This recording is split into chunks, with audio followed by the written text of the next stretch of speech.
Hello and a very good morning. It's 7 o'clock. This is Mornings with Jones and Melbourne. I'm Anna. And I'm Kamali. Thanks for starting your day with us. Here's how we're looking.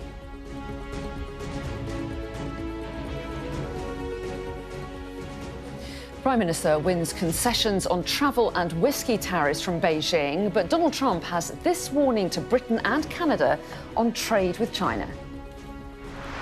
Well, it's very dangerous for them to do that, and it's even more dangerous, I think, for Canada to get into business with China. Two British Army officers face court-martial over the handling of the Jaisley Beck case. The 19-year-old who complained of sexual assault and was later found dead at her barracks. Sky News visits Mozambique, which is dealing with the worst flooding in decades, and aid workers are still scrambling to reach starving communities. And coming up later on this hour, Jackie will join us with all of the sport as we build up to the Winter Olympics. And the fragile peace in Syria continues to hold, but tensions grow between the government and Kurdish authorities in the northeast of the country.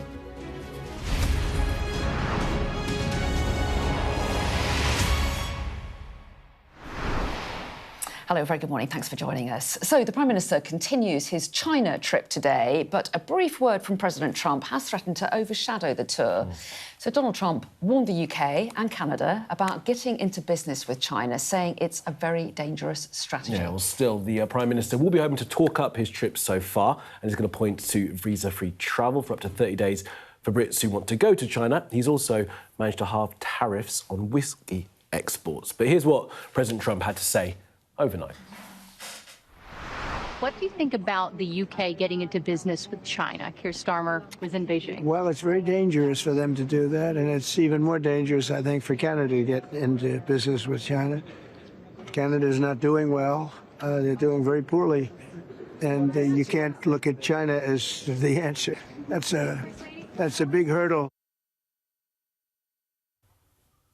So let's bring in Mari on this. Morning to you, Mari. Morning, Mari. It's not going to be a big surprise that Donald Trump isn't going to like Keir Starmer cozying up to the Chinese, is it? But does this overshadow the trip at all, do you think, these comments by him?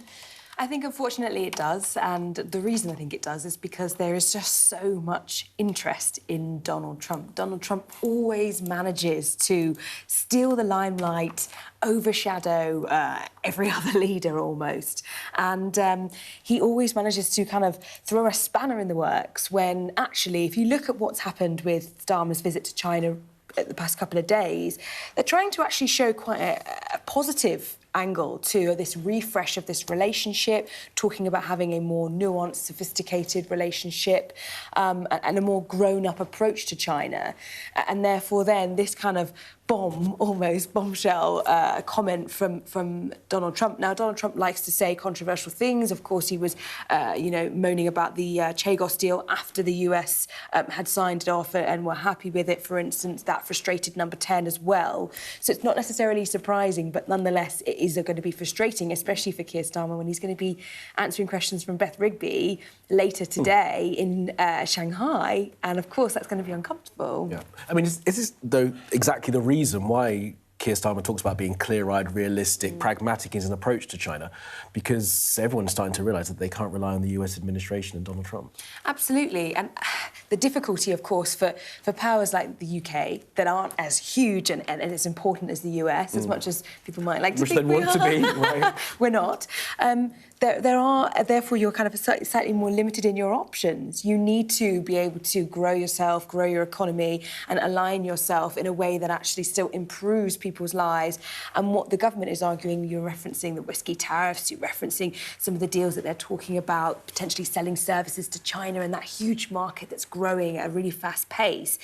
That is the kind of stuff that Labour kind of wants to have to come back and claim victory from this trip, because they are in a state where they are desperate for economic growth, desperate for trade deals, and desperate to actually kickstart the economy in a real kind of long phase of stagflation. And is it enough to claim victory? They seem like, obviously significant if you're a whiskey producer. The visa-free travel, I'm sure, will be beneficial to lots of travellers. But it's not a big trade deal, is it? Is it enough given all the criticism? It's not. And I think many people have argued it's basically low-hanging fruit, a lot of this stuff.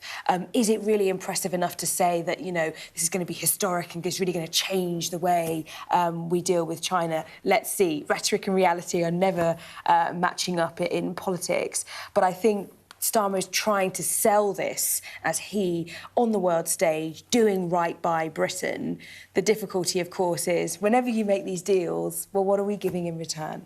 Yeah. There is never going to be a one-sided deal here. And, of course, we're selling our services potentially to China, but what else might be in that deal? So it's important to look at the detail when it comes out. And there's some stuff coming down the track as well, isn't there? The Number 10 have left open the possibility of Xi coming here for a visit. We know that there are huge concerns around security and there are concerns around human rights abuses. I mean, the Prime Minister said he's raised all of these issues with the Chinese, which I guess you have to do.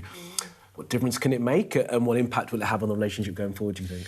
I think that's really difficult because you have huge numbers of MPs on both sides of the House who are incredibly hawkish around China, will be uncomfortable with President Xi potentially coming to the UK on a significant visit, historic visit to an extent. And also you have allegations just this week of China spying on officials in the heart of Downing Street, for instance. You've had the super embassy that's been approved. That was incredibly controversial as well, although let's not forget it was under the Tories that was all started, so it's not like it's a one-sided coin here. And I think the difficulty, therefore, for some of those MPs who've been sanctioned by China, who've been spied on by China, I know you've got Alicia Kearns on the show later, you guys are going to be talking to her about just this. And I think it is uncomfortable, especially when you have so many human rights allegations of human rights violations in China with the Uyghur Muslims, with Jimmy Lai, when Keir Starmer is a human rights lawyer by trade. And so there are so many ironies in the offer of a kind of, you know, bells and whistles visit for President Xi, but nonetheless, this is potentially Starmer saying that he is a British pragmatist and therefore needs to get real about what we need from China. Yeah. Yeah, really interesting, Mari. And as well as Alicia Kearns, which would be really interesting to get her view. We're talking to Chris Bryant as well, who's a trade minister. So, again, really interesting to see how they are kind of publicising their trip and building up the successes of it. Those political ironies, those contradictions, these are the things that people, I guess, have to do, and these decisions they have to make. It'd be good to get the take of both parties in light of what we've seen for the past couple of days and also, of course, what Donald Trump has had to say. Indeed, always. Now then, 2 British Army officers will be taken to court over their response to complaints of sexual assault made by a 19-year-old soldier, Jaisley Beck, who later took her own life. Yeah, Gunnar Beck was found dead at barracks in Wiltshire in 2021. She complained to her superiors that she'd been sexually assaulted. Well, an earlier inquest into her death ruled that on the balance of probabilities, the Army's failure to take appropriate action more than minimally contributed to her death. The Army has said it's profoundly sorry for the failings identified at the inquest. Well, the MOD released the following statement, and it reads, "Following an investigation by the Defence Serious Crime Command, we can confirm 2 individuals have been charged with offences under Section 19 of the Armed Forces Act.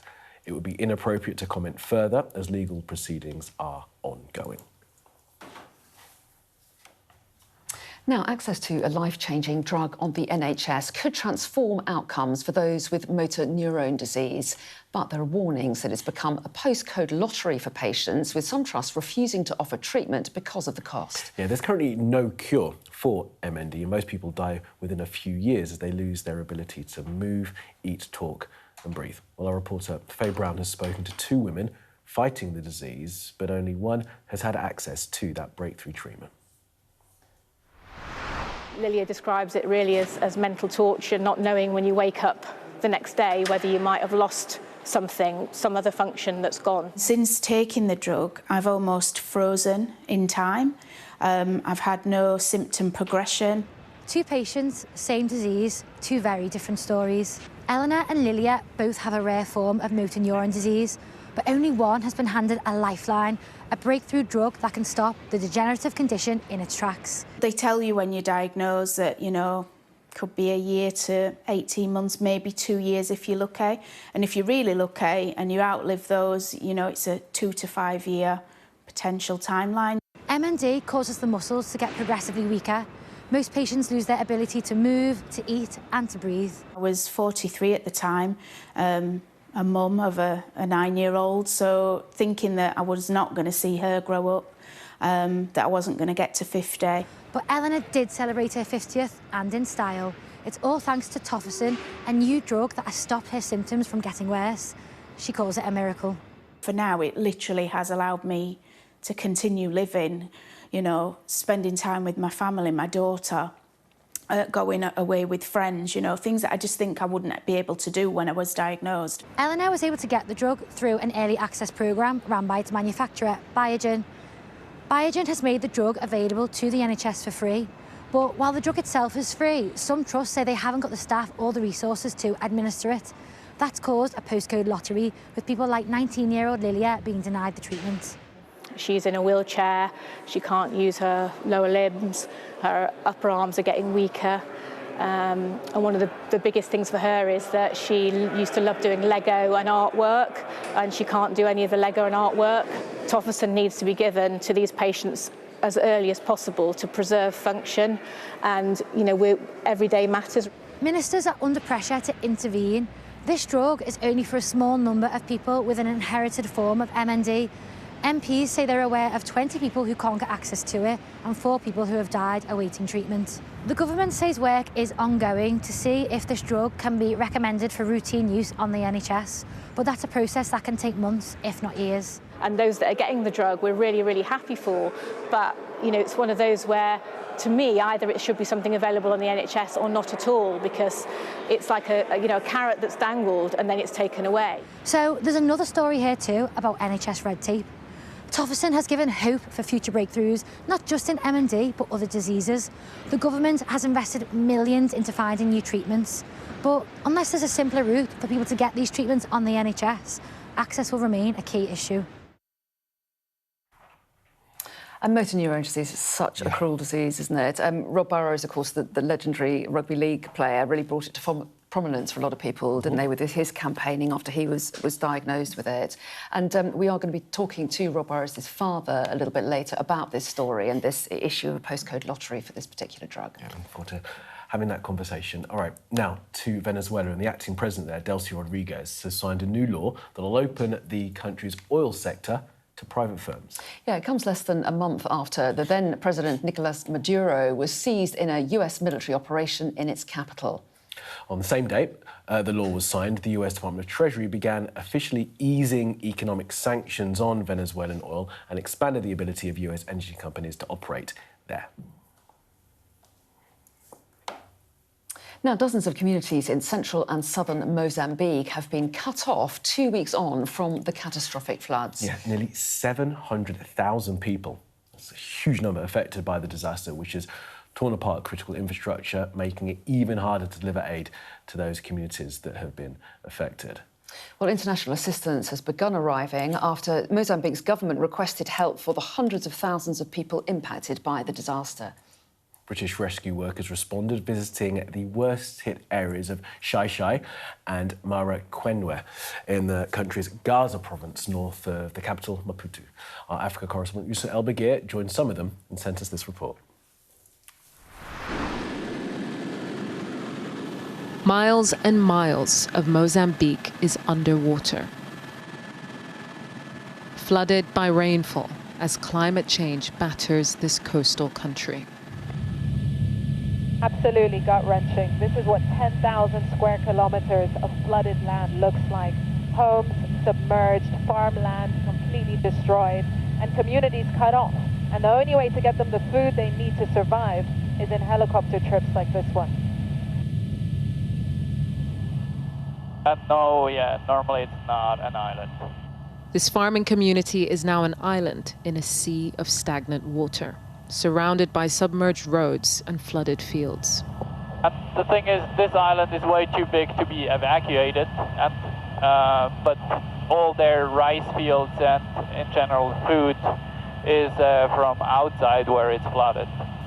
These helicopter drops are a lifeline for starving survivors, cut off from their own facilities.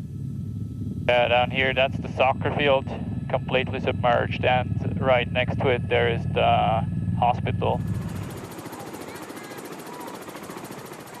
The sound of the helicopter means much needed food has arrived.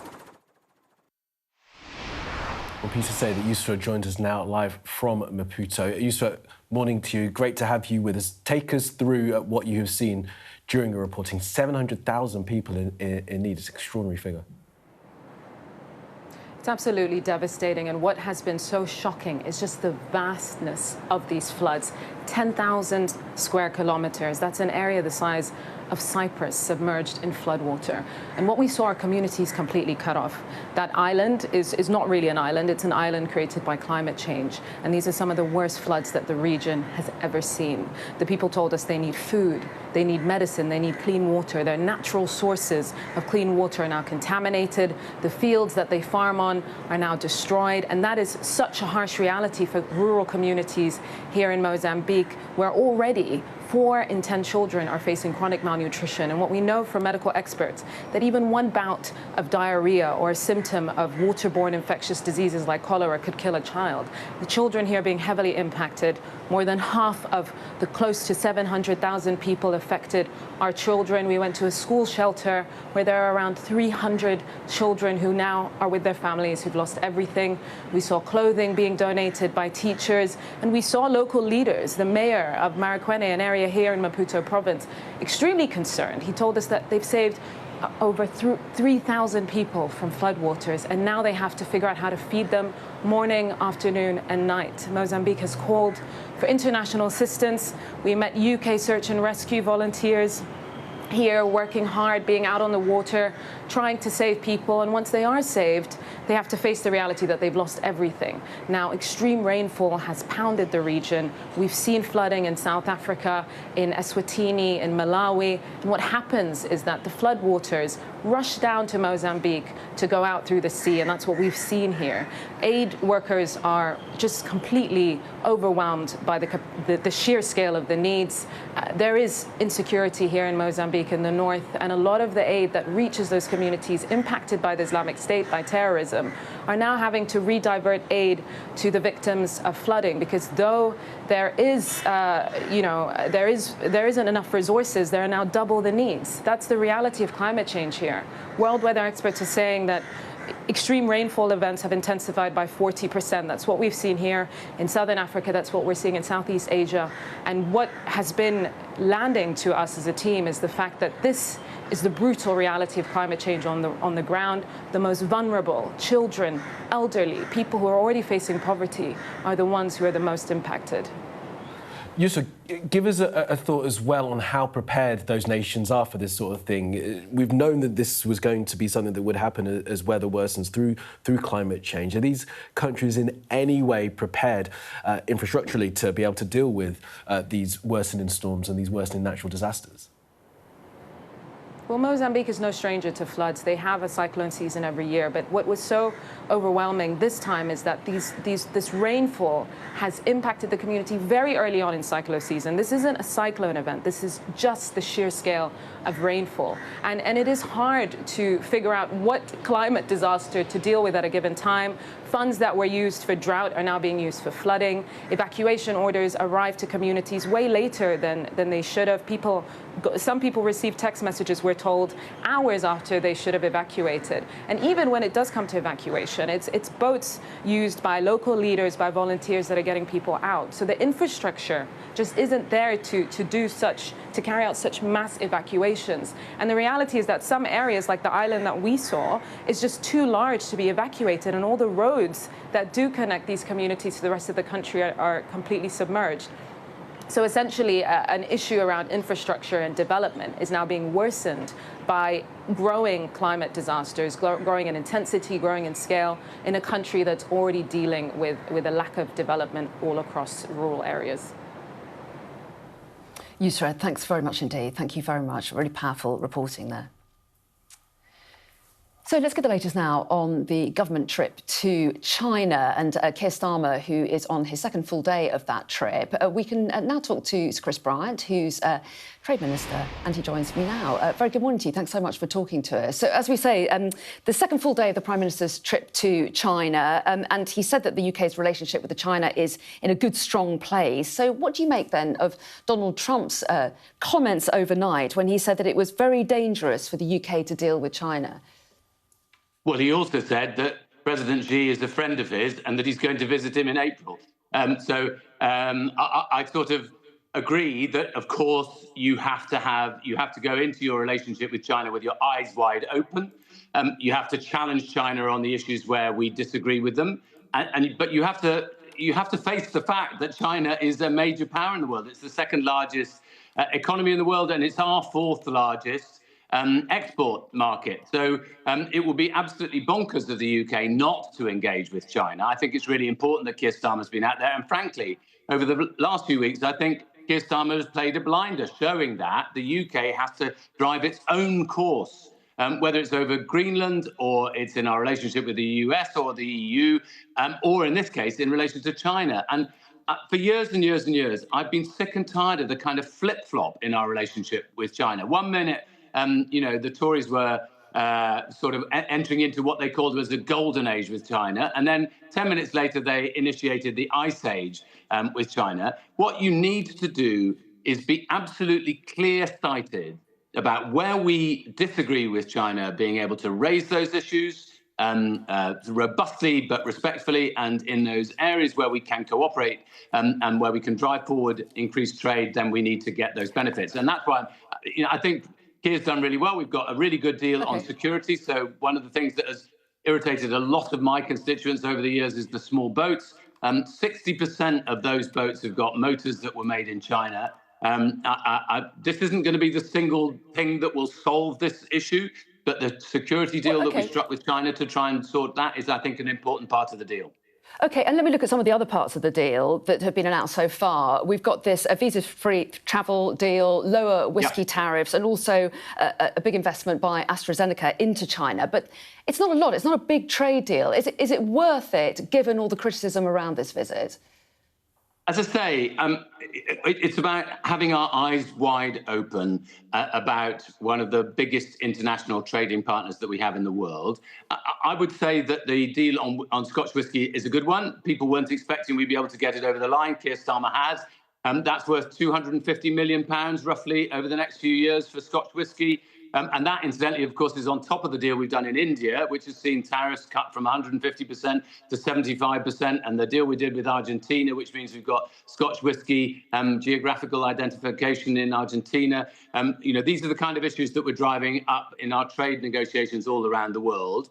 And I would say, actually, that you're somewhat underestimating the potential value of the deal that we struck in relation to services trade. You will know that often we talk about goods like whiskey and shortbread and things like that, but actually for the UK, services trade is often even bigger in countries. And lots of businesses have said to us that they'd love to be able to do more business in China, but there are difficulties about doing that.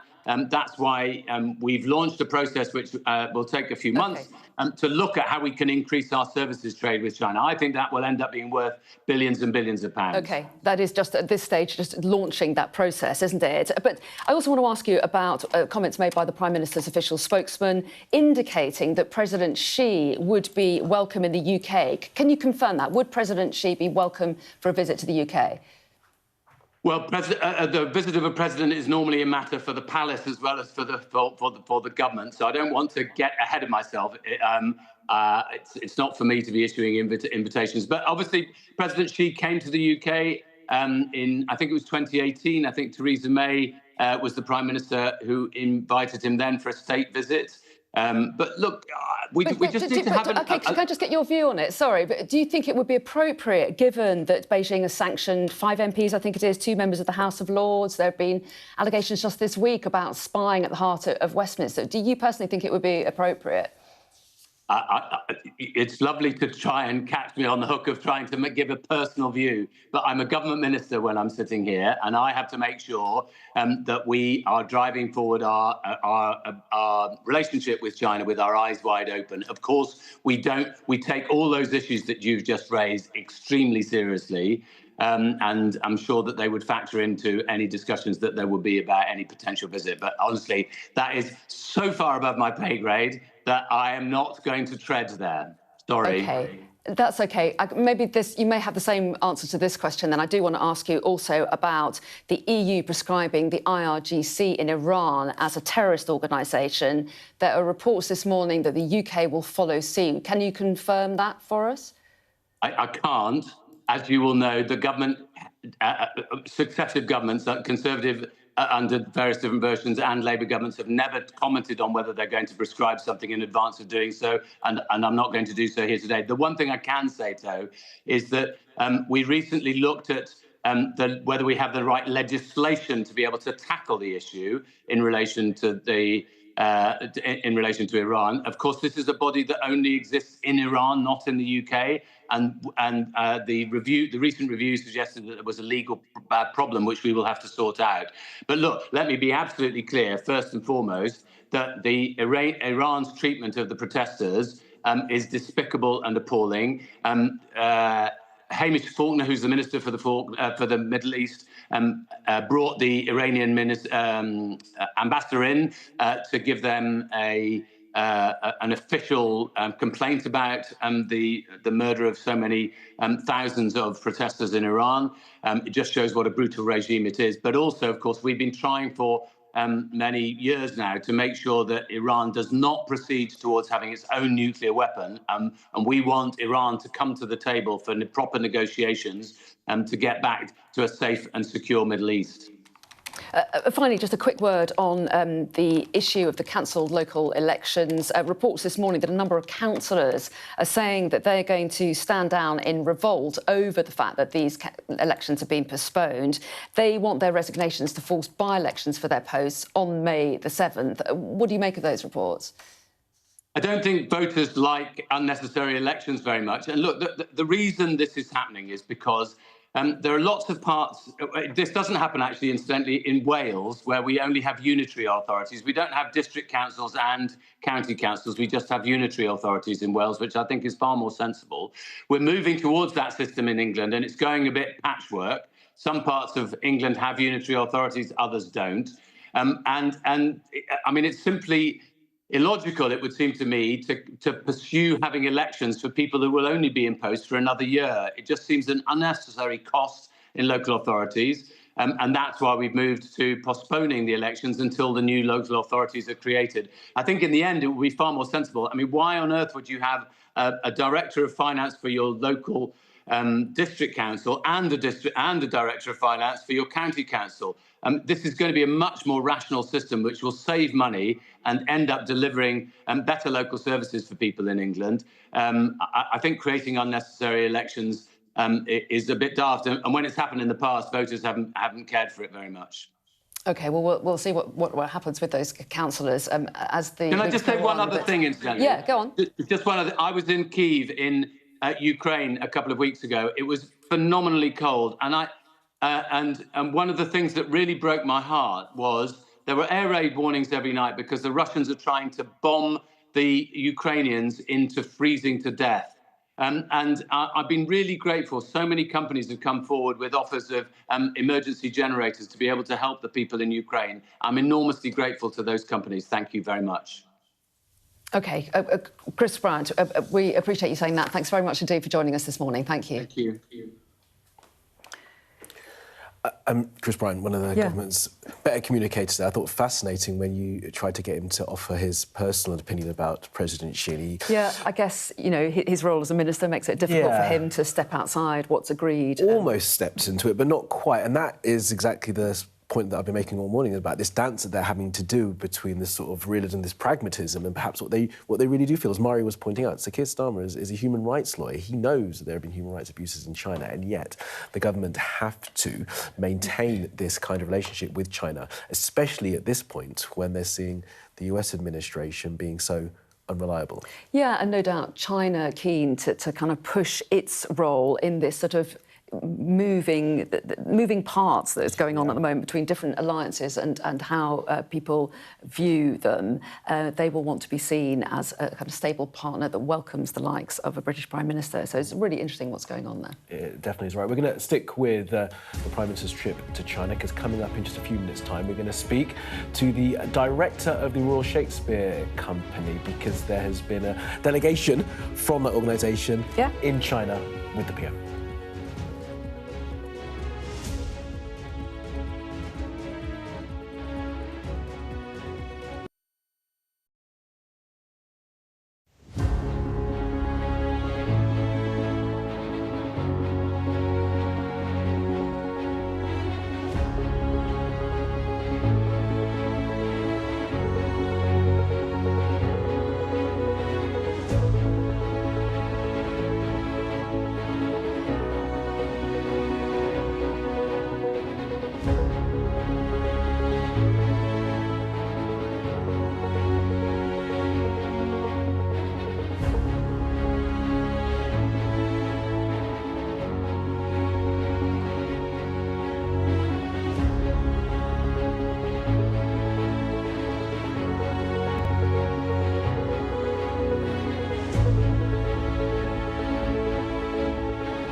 Well, thanks for staying with us. Let's go through the headlines so far this morning. And Donald Trump has warned the UK getting into business with China is, in his words, very dangerous.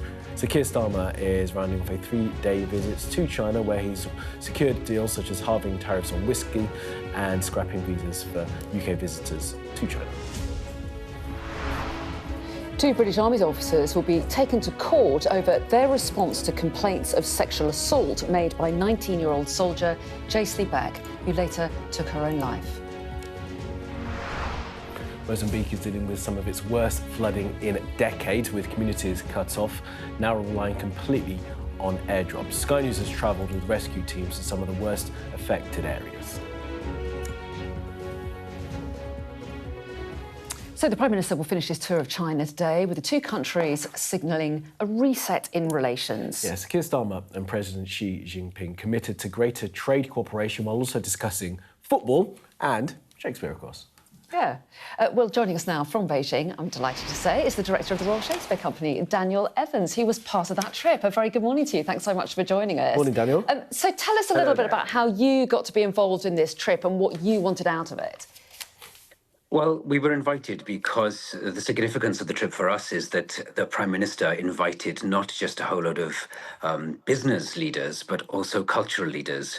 And I'm here representing the Royal Shakespeare Company, but there are people here from the world of museums and galleries and orchestras and dance.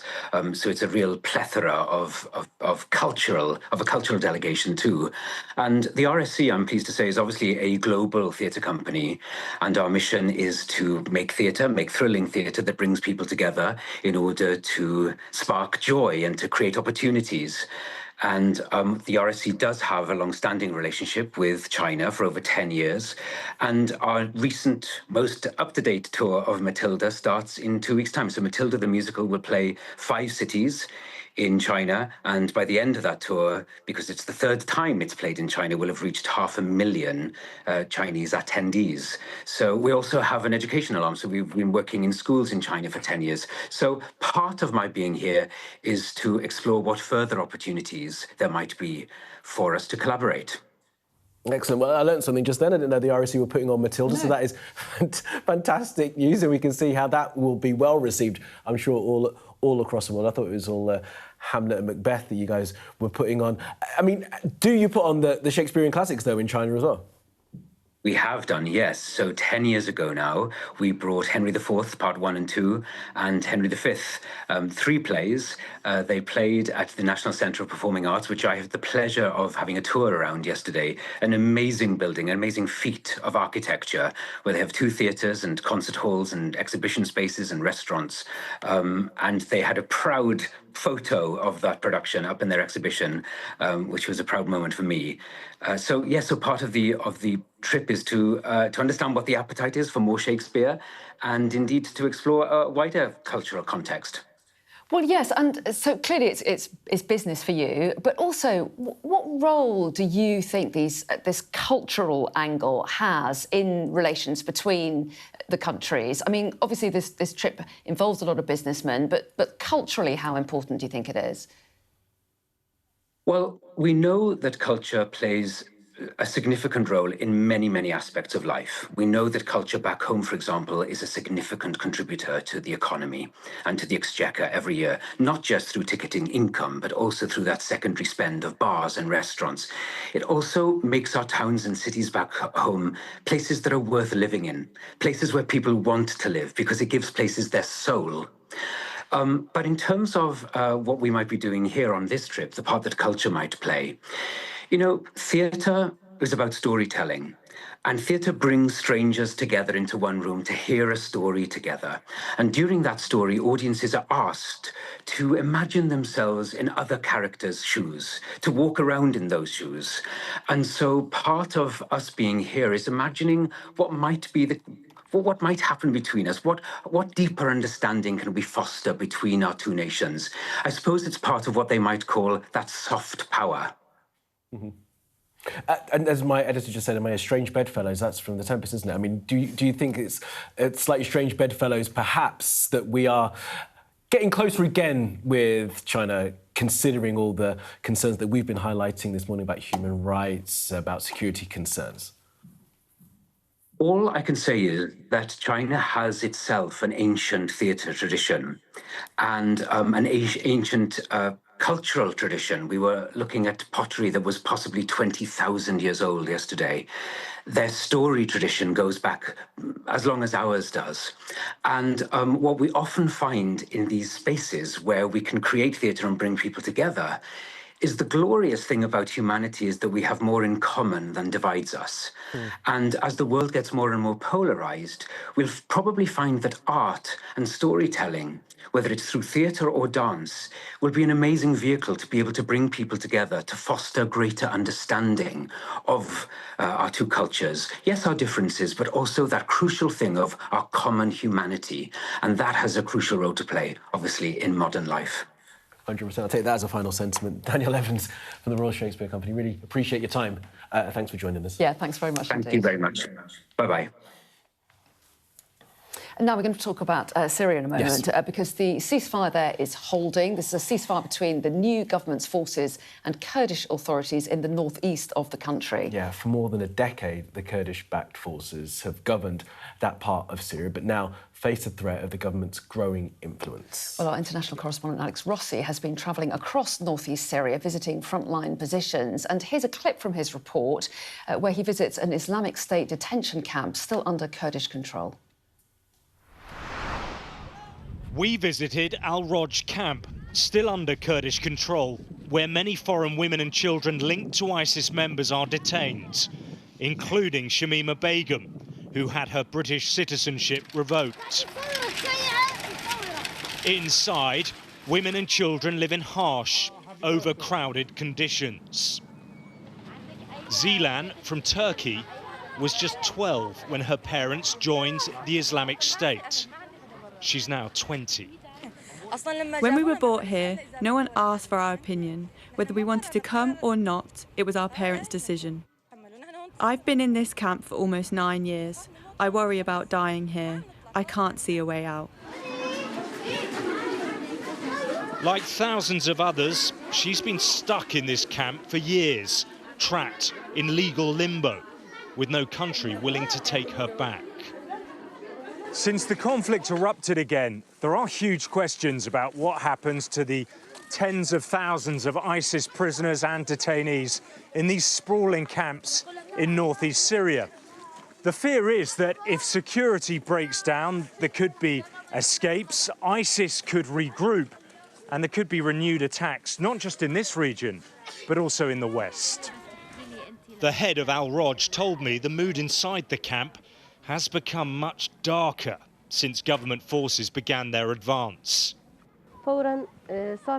Since the new government took control of Damascus, there have been noticeable changes in the camp. Many women feel empowered and hopeful, believing ISIS is returning because like-minded forces have now come back to power. Let's go now to Erbil and bring in Alex Ross, our international correspondent. Great to have you with us, Alex, and great reporting, of course. Now, you can scan that QR code you see on screen to watch Alex's full report. Alex, what are you learning being on the ground there? I mean, the ceasefire, as we said, seems to be holding. Is that going to be something that is now long-term, do we think? Well, this is, you know, the second ceasefire. It's 15 days long. It appears to be fragile. I mean, it's very, very tense on the ground there. Both sides are accusing each other of violations, i.e. firing while the ceasefire is going on. But more or less, it does appear to be holding. Now, it's in place for a couple of reasons. One reason is really at the behest of the United States and its international partners, concerned about all of these ISIS prisoners who are largely being held in this area. So during the ceasefire, they are being moved to more secure locations where I am in Iraq, about 150 a day, but there are several thousand that need to be moved. Now, the other reason, of course, is for negotiations. And at stake here, really, is the future of Syria. The interim president, Ahmad al-Sharaa, is an extremely controversial figure. He had links to extremist groups such as Al-Qaeda, and there is concern amongst minority groups inside Syria that he cannot be a president for everybody. And that's kind of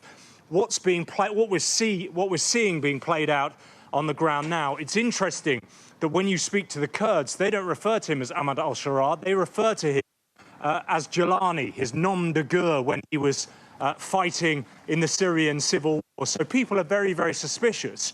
And of course, if he doesn't manage to unite the country, if this ceasefire breaks down and becomes a civil war, that's really going to plunge Syria back into the abyss. And the background, of course, to all of this is the long-running civil war that everybody hoped was over when the Assad dynasty collapsed. So that's kind of what it's at stake. So it's a huge deal, really. Big questions about whether Syria can get back on its feet again and whether it can unite again as a country. Well, yes, and Alex, put it into context for us. We're talking about the northeast of the country. What about elsewhere across Syria? Is there a settled peace now, would you say? Yeah, I mean, more.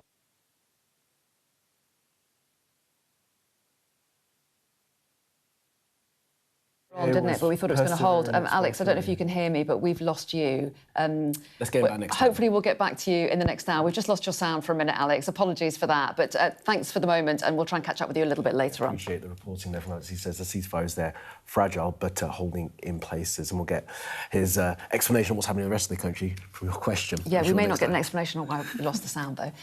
In the meantime, let's take a look at the weather. Dinner under the stars tonight? That reminds me of our travel insurance. You mean All Clear Skies? All Clear Travel Insurance sponsors Sky News weather. Well, the next few days look unsettled, with localised flooding and disruption possible. It's wet across much of the north and east now, with snow on northern hills, but parts of Scotland are dry. Elsewhere, there are showers around. Northern, central and eastern Britain will see further patchy rain and hill snow this morning, but northwest Scotland will stay fine. Meanwhile, Northern Ireland will turn a little bit showery. Elsewhere, expect some brighter conditions with some showers, but Cornwall will see prolonged rain arriving and it'll be windy in the north. The northeast and southwest will see rain through the afternoon with further snow on northern hills. All Clear Travel Insurance proudly sponsors Sky News weather.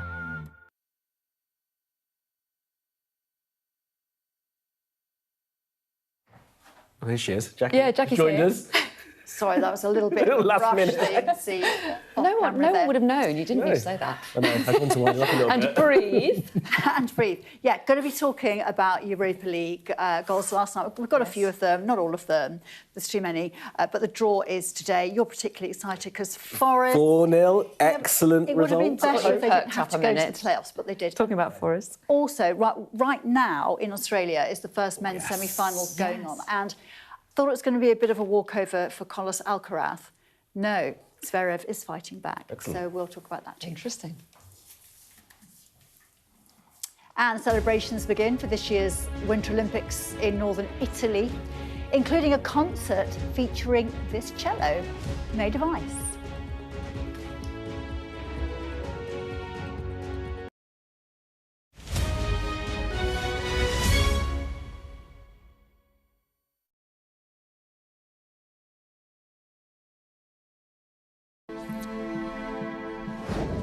Sheffield United! Very good! Get in there, beauty! However...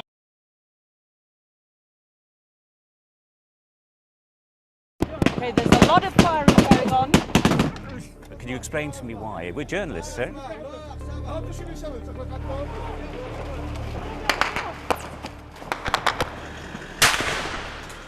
Let's go. Watch, wait. Right, we're going to get in. Right, get in, get in.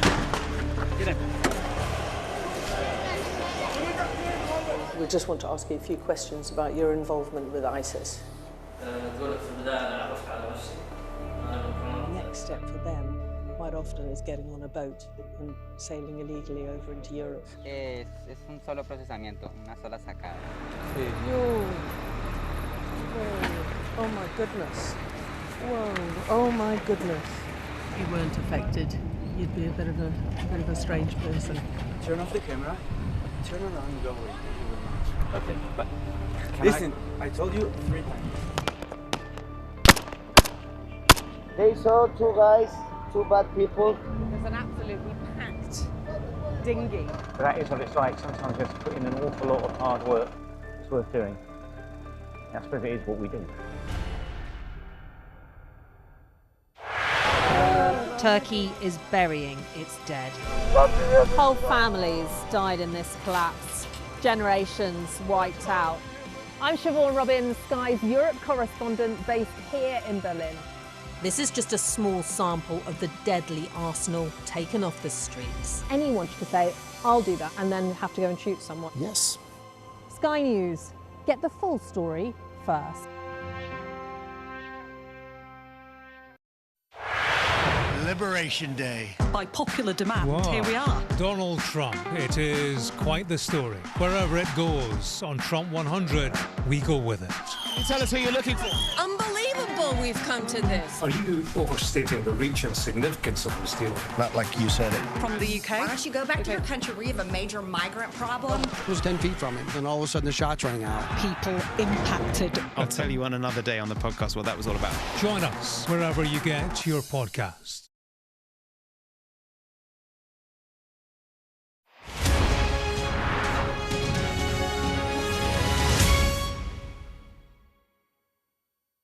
What's the best thing about being a Sky News journalist? Who's funnier? Being a Sky News journalist. A special edition of The World with me, Yalda Hakim. Pakistan has the right to respond. You're like, what? A historic day here today. Congratulations, this is a huge moment. But what happens now?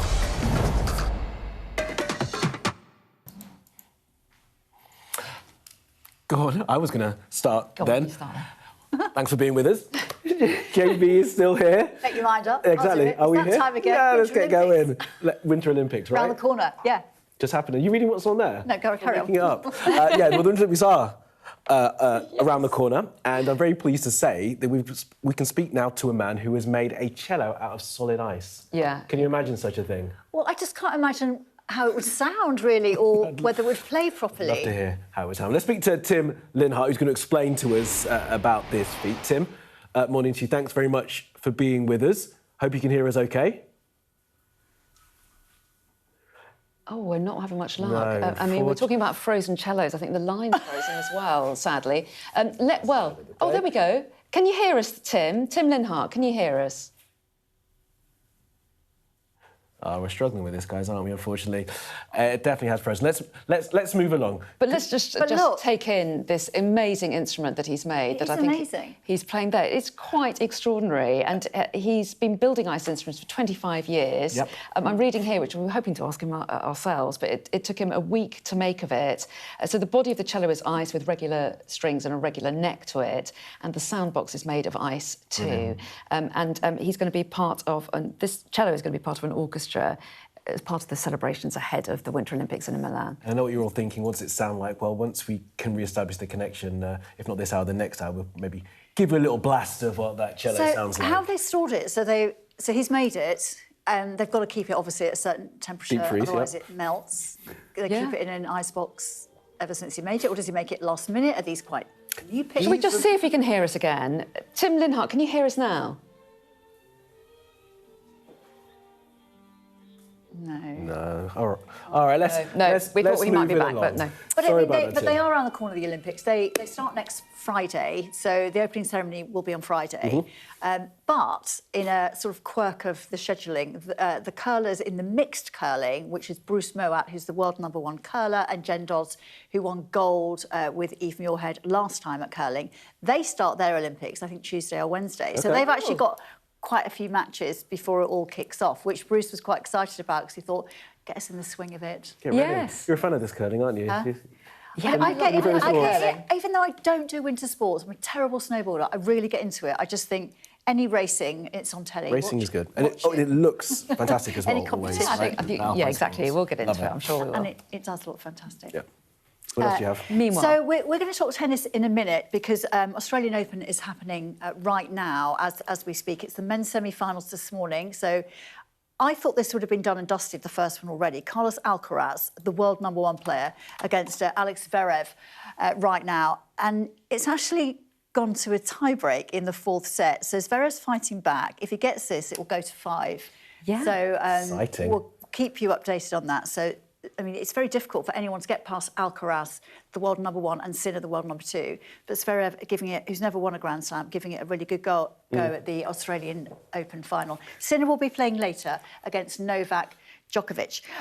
So we should talk football because we need to get through the goals, and I want to go back to talking about Emma Raducanu. But, you know, you were getting excited because Forest won very comfortably against Ferencvaros 4-0 last night. But they have not made the knockout stages automatically. They're going to have to go into a two-legged playoff, which is fine. Which is more football which when is you're fine, but just when you're already stretched and you're not that used to European football, it's difficult. But let's have a quick look at some of the goals from last night. So starting with Aston Villa, they produced a thrilling comeback from 2 goals down to win 3-2 at home to RB Salzburg. This is all in the Europa League, of course. Jimmy Alobas scored his first ever goal for Villa in the 86th minute. Villa already through to the last 16, second in the table. Here's Forest. Kamali will be looking forward to seeing this one. 4-0 winners over Robbie Keane's Ferencváros. Igor Jesus scored twice in last night's match. How important he has been for Forest. And Celtic secured a place in the knockout playoff phase of the Europa League. They had a 4-2 victory over Utrecht last night. For Martin O'Neill, amazing comeback for him. Only 1 loss in 14.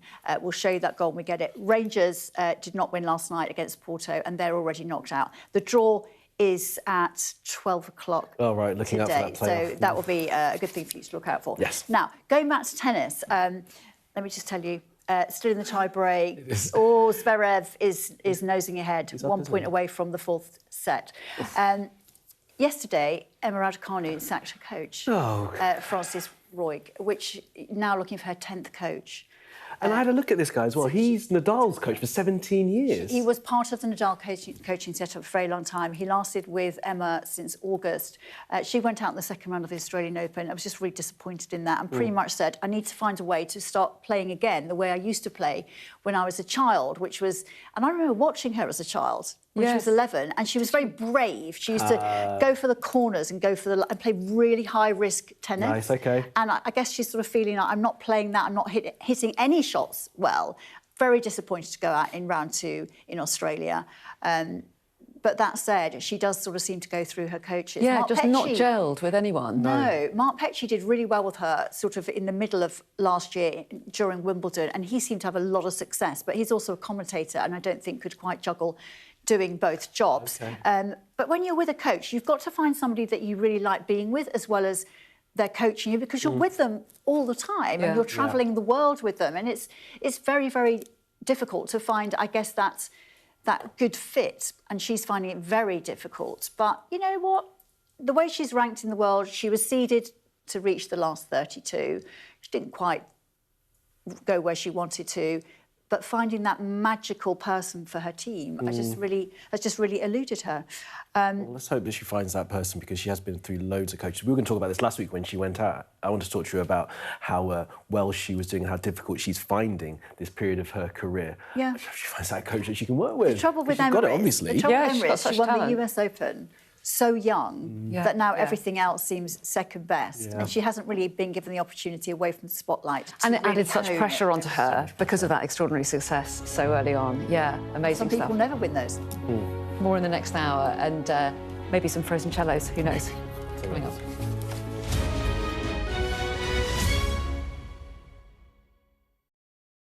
The best thing about being a Sky News journalist?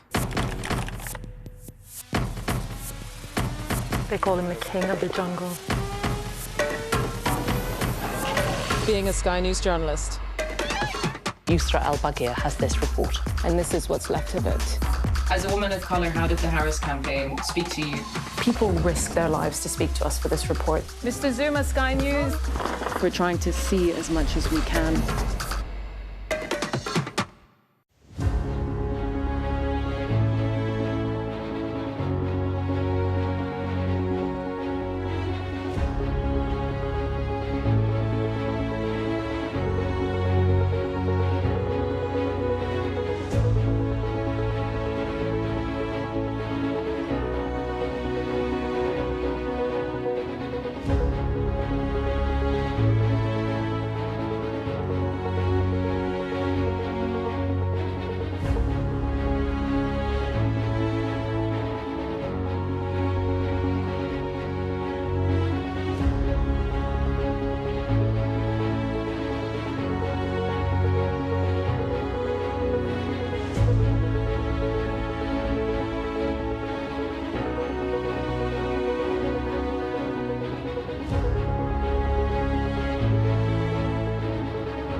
Hello and a very good morning. It's 8 o'clock. This is Mornings with Jones and Melbourne. I'm Anna. And I'm Kamali. Thanks for starting your day with us.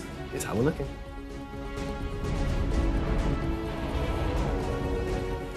The Prime Minister wins concessions on travel and whiskey tariffs from Beijing, but Donald Trump has this warning to Britain and Canada on trade with China.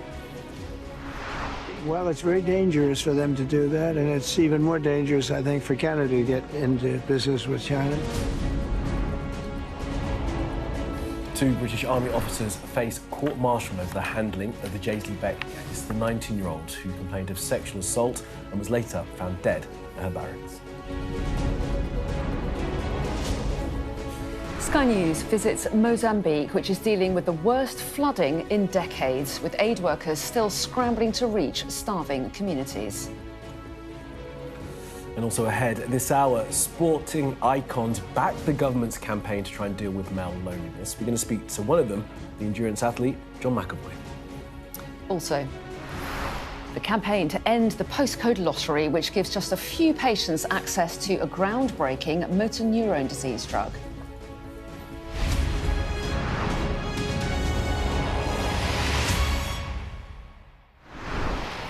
Hello, good morning and thank you for being with us. The Prime Minister is continuing his trip to China today, but a brief word from President Trump last night has threatened to overshadow the rest of the tour.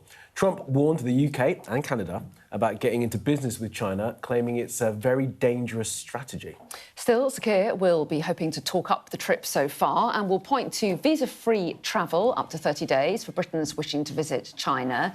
And he's also managed to halve tariffs on whiskey exports. So here was Donald Trump overnight.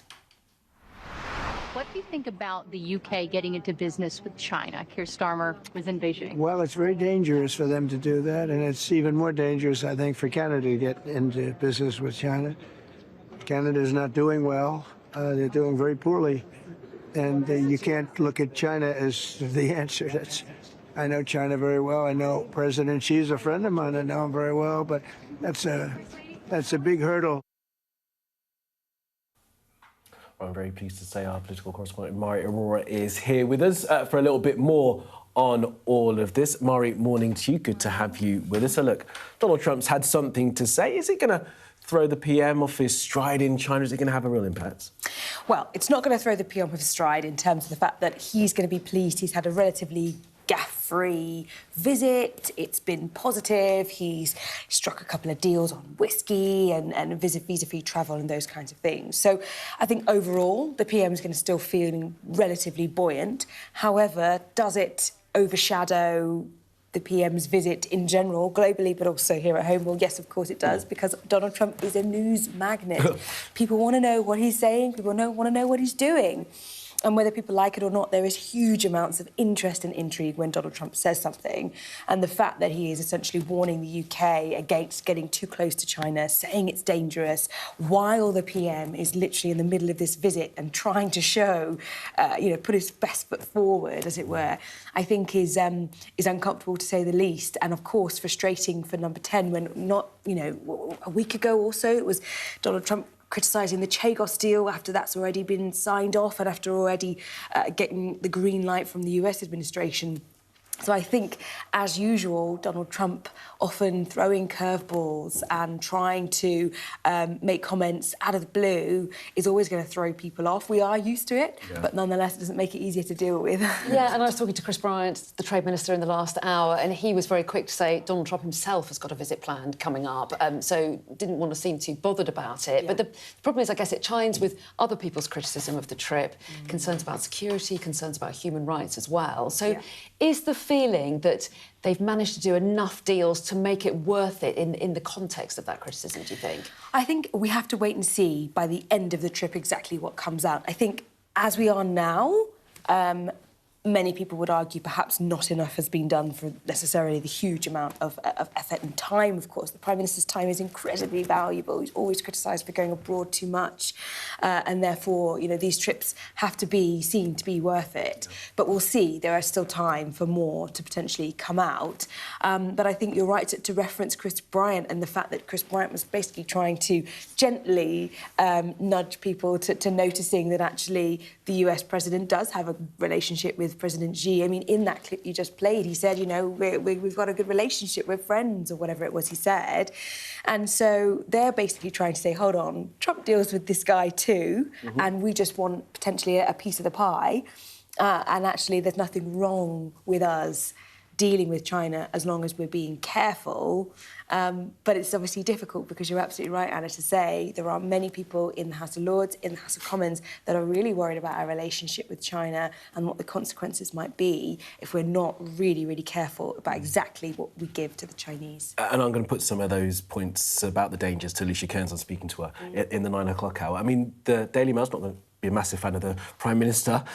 Their headline this morning was, "Is that it?" I mean, what's your sense of those deals that have been struck? Is there more that can be announced? And as Chris Prime was kind of making out, and I thought Anna almost managed to get him to give a personal opinion on it, you know, they've got to do this dance, haven't they, between sort of their obvious concerns about human rights and security, etc., but their pragmatism of having to deal with the world's second largest economy and our third biggest trading partner. Absolutely. And when you're in a whole economically as a nation and you're trying to get economic growth, trying to get businesses to be able to grow and to be able to expand and increase their sales and expand their sales market, and there is a massive market for sales, which is obviously we're the second largest exporter of services. Of course, in a growing market like that, in a place like China, you are going to want to get involved, which is what Labour is arguing, of course.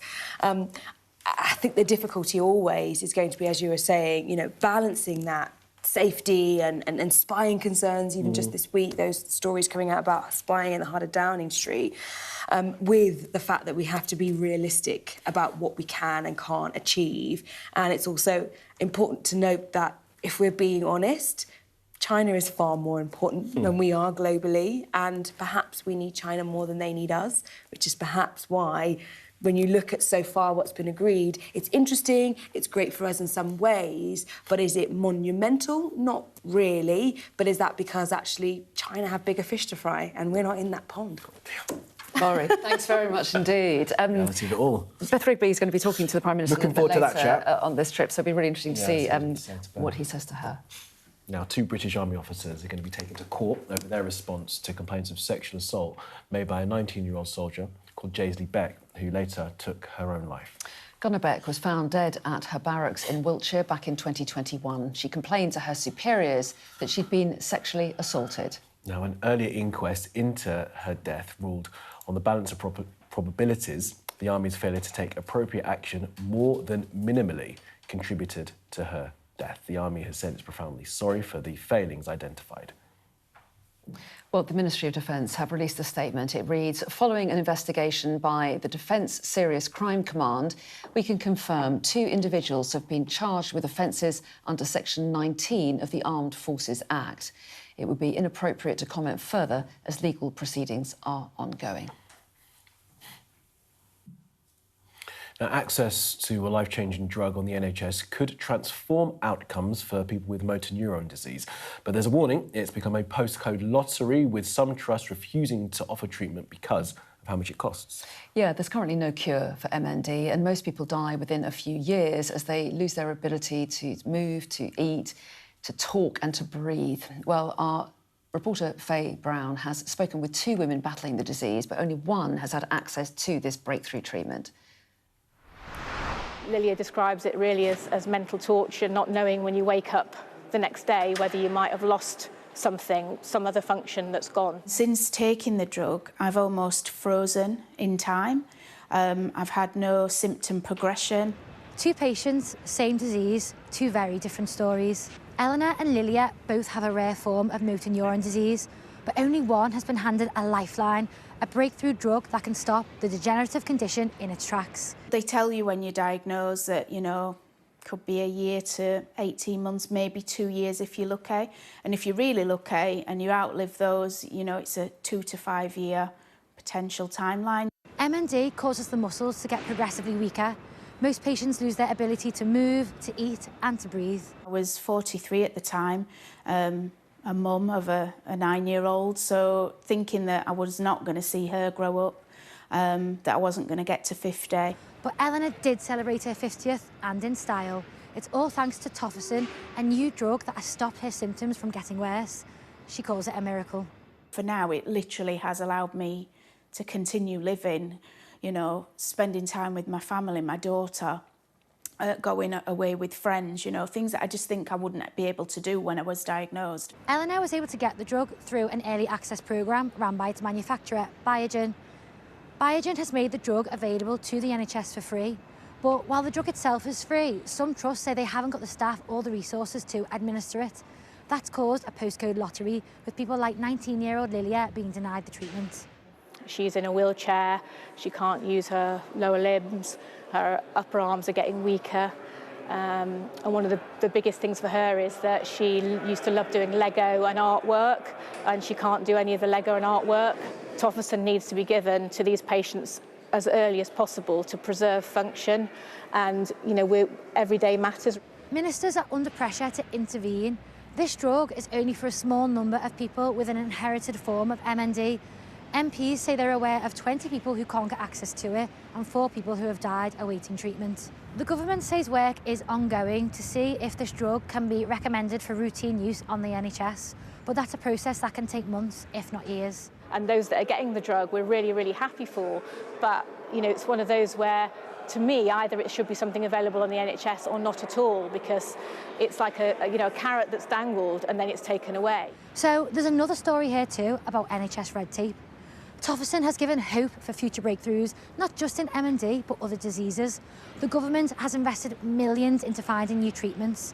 But unless there's a simpler route for people to get these treatments on the NHS, access will remain a key issue. Now, Venezuela's acting President Delcy Rodriguez has signed a new law opening the country's oil sector to private firms. It comes less than a month after then President Nicolas Maduro was seized by the US as they arrested him in the capital, Caracas. Yeah, the reform paves the way for increased privatisation in the South American country's nationalised oil sector, fulfilling a key demand from President Trump. The US has therefore begun officially easing economic sanctions on Venezuelan oil and has expanded the ability of US energy companies to operate there. Now, dozens of communities in central and southern Mozambique are being cut off 2 weeks on from catastrophic flooding. Yeah, nearly 700,000 people have been affected by this disaster, which has ripped apart critical infrastructure, making it even harder to deliver aid to impacted communities. Well, our Africa correspondent Yusra El-Bagir has been speaking to people who've escaped the flooding and to those who are trying to help. These faint snaking lines are the broken banks of the Limpopo River. It's at its highest level since 2021 and has driven the worst flood southern Mozambique has seen in decades. Close to 500,000 people have been impacted in this province alone. And those who aren't homeless are stranded. It's 14 days. On the road? And when do you think you'll get home? I have no idea. We are still waiting for the level of waters. People queue in the sun to get on boats and get out of the province, with boat captains shifting from rescues to evacuations. We found people in the trees and we would take them to the boat. People died. It was very sad. And Yusra joins us now live from Maputo. Morning to you, Yusra. I mean, it is staggering the number of people who are being caught up in this disaster. The figures are unbelievable. Tell us a little bit more about what you've witnessed. I mean, the figures are shocking, but it's expected to be an underestimate for how many people have been impacted by the tragedy here. These are the worst floods that the region has ever seen. And it's also hitting impoverished rural communities right where it hurts, in their farming fields, in their natural water sources. And even though the waters are starting to recede and it's a sunny, beautiful day, the problems are just starting. This is where disease becomes rife. This is where malnutrition starts hitting the most vulnerable, the elderly, the children. We went to a community that was completely cut off from roads submerged, everything that they relied on to feed themselves, to survive, had been destroyed. And we went to a makeshift clinic because their hospital was submerged. And what the nurse told us, that they're dealing with diarrhea, they're dealing with vomiting, malaria, parasitic illnesses are starting to ravage the community. He was seeing patients from infants, newborn babies, all the way up to 17 years old, just as children. And this is coming at a time where Mozambique is dealing with insecurity in the north. It's dealing with a terrorist insurgency with the Islamic State. And UN agencies like the World Food Programme are having to redivert aid from those communities in the north to these areas that are now dealing with insane levels of impoverishment. And that is huge in terms of pressure, because the resources are the same, but the needs have doubled. 4 in 10 children here are facing chronic malnutrition. So even just one wave of typhoid, of cholera, could just kill young children. That is what's happening here. Economically, $644 million in damages are expected. Local leaders are telling us that they've saved thousands of people with their own boats and now have to figure out how to feed them morning, afternoon, and night. That's the reality. It's a multinational problem. This is what climate change looks like. The extreme rainfall that we've seen in South Africa, Zimbabwe, Malawi, Eswatini is coming down through Mozambique to reach the sea and washing away the people and everything that they need to survive. World weather experts believe that extreme rainfall events have intensified by 40% since pre-industrial times. And we spoke to the UK Minister of International Development in Africa, Jenny Chapman, and I asked her about what responsibility countries, industrialized Western countries like the UK, have towards countries like Mozambique. And she said that there's responsibility, but there's also opportunity. What they're looking at here is the UK has given £2 million in aid for this specific emergency, but they're also seeing it as trade, not aid. And I think that coming at a time where Trump has pulled out from the Paris Accords for the second time, where US aid has been suspended, is needed. But it's also a shift in the response to disasters like this, where Western countries are seeing that they need to pour into communities here in order to continue to have this exchange and trade.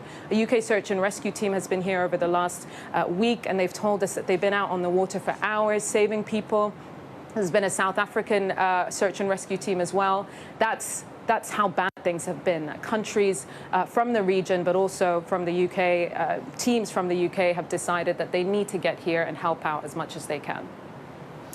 Well, Yusra, it's an extraordinary and devastating situation. Thanks very much indeed for telling us about it this morning. Thank you. Yeah, great reporting there from Yusra. Scan that QR code and you can watch Yusra's full report from Yusra and team on the ground there in Mozambique. Now, a spike in demand for assessments for ADHD has led to a blowout in the NHS budget, largely driven by the rise of unregulated private clinics. Well, yeah, a Guardian investigation has found the health service is overspending by £164 million on ADHD services each year, and that's partly down to the sharp rise in prescription rates amongst adults.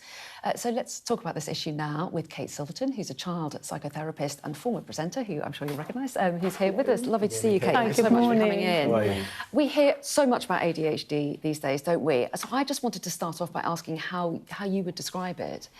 Well, I'm here speaking in a personal capacity. I'm formally diagnosed with ADHD, and so I recognise the traits really clearly. I don't experience myself as disordered. And I think this is where I really want to be supporting parents and children by not thinking that we have something wrong with us, but rather something might be going wrong for us. And when I say that, I'm referring to the nervous system. Because a lot of us think that it's our brain that might be disordered and that we have this problem up here. And actually, as human beings, our experience, our life experience, is driven by the nervous system. And I think this information can really help, because we have a lot of people saying, I'm experiencing symptoms that are quite frightening. My child is displaying behaviour that's very dysregulated. Do they have ADHD? Which is an umbrella term for a number of traits that many of us might be able to relate to. For some of us, they might be exacerbated. Our window of tolerance might be different. And for some children, they might be more sensitive. But ultimately, if we start here with the nervous system, we can suddenly have the answers and a lot of hope in, well, OK, then if it's my nervous system, how can I bring myself back to balance? So that's where I sit, because I'd really like for a greater understanding of what might be driving some of those symptoms so that we can start feeling more empowered to help ourselves and help our children. And are you concerned about overdiagnosis? I mean, data lots of people that I know are recently diagnosed with ADHD, are starting to medicate. Children are starting to take medication as well from the age of 4, 5, 6, and they're going to be taking it for who knows how long. Are you concerned that there is medicalisation? If we ask that as a collective question, if we look at children, I would say we have changed childhood faster than our children's biology can adapt. So all children will display ADHD traits if you were to look at it in that context. Why? Because children's brains haven't developed a prefrontal cortex just yet. It's not fully mature. That's the part of the brain that regulates behaviour. So every child is going to display at some point or another fizzy behaviour, all the stuff that we associate with ADHD, because their brains haven't finished their development just yet. So once we understand that, why would we want to medicate? Why not actually help that child to learn how to regulate, which is our job as adults, whether we're in education or parents, but help our children to regulate so that they can start doing that for themselves. That's how we get healthy development.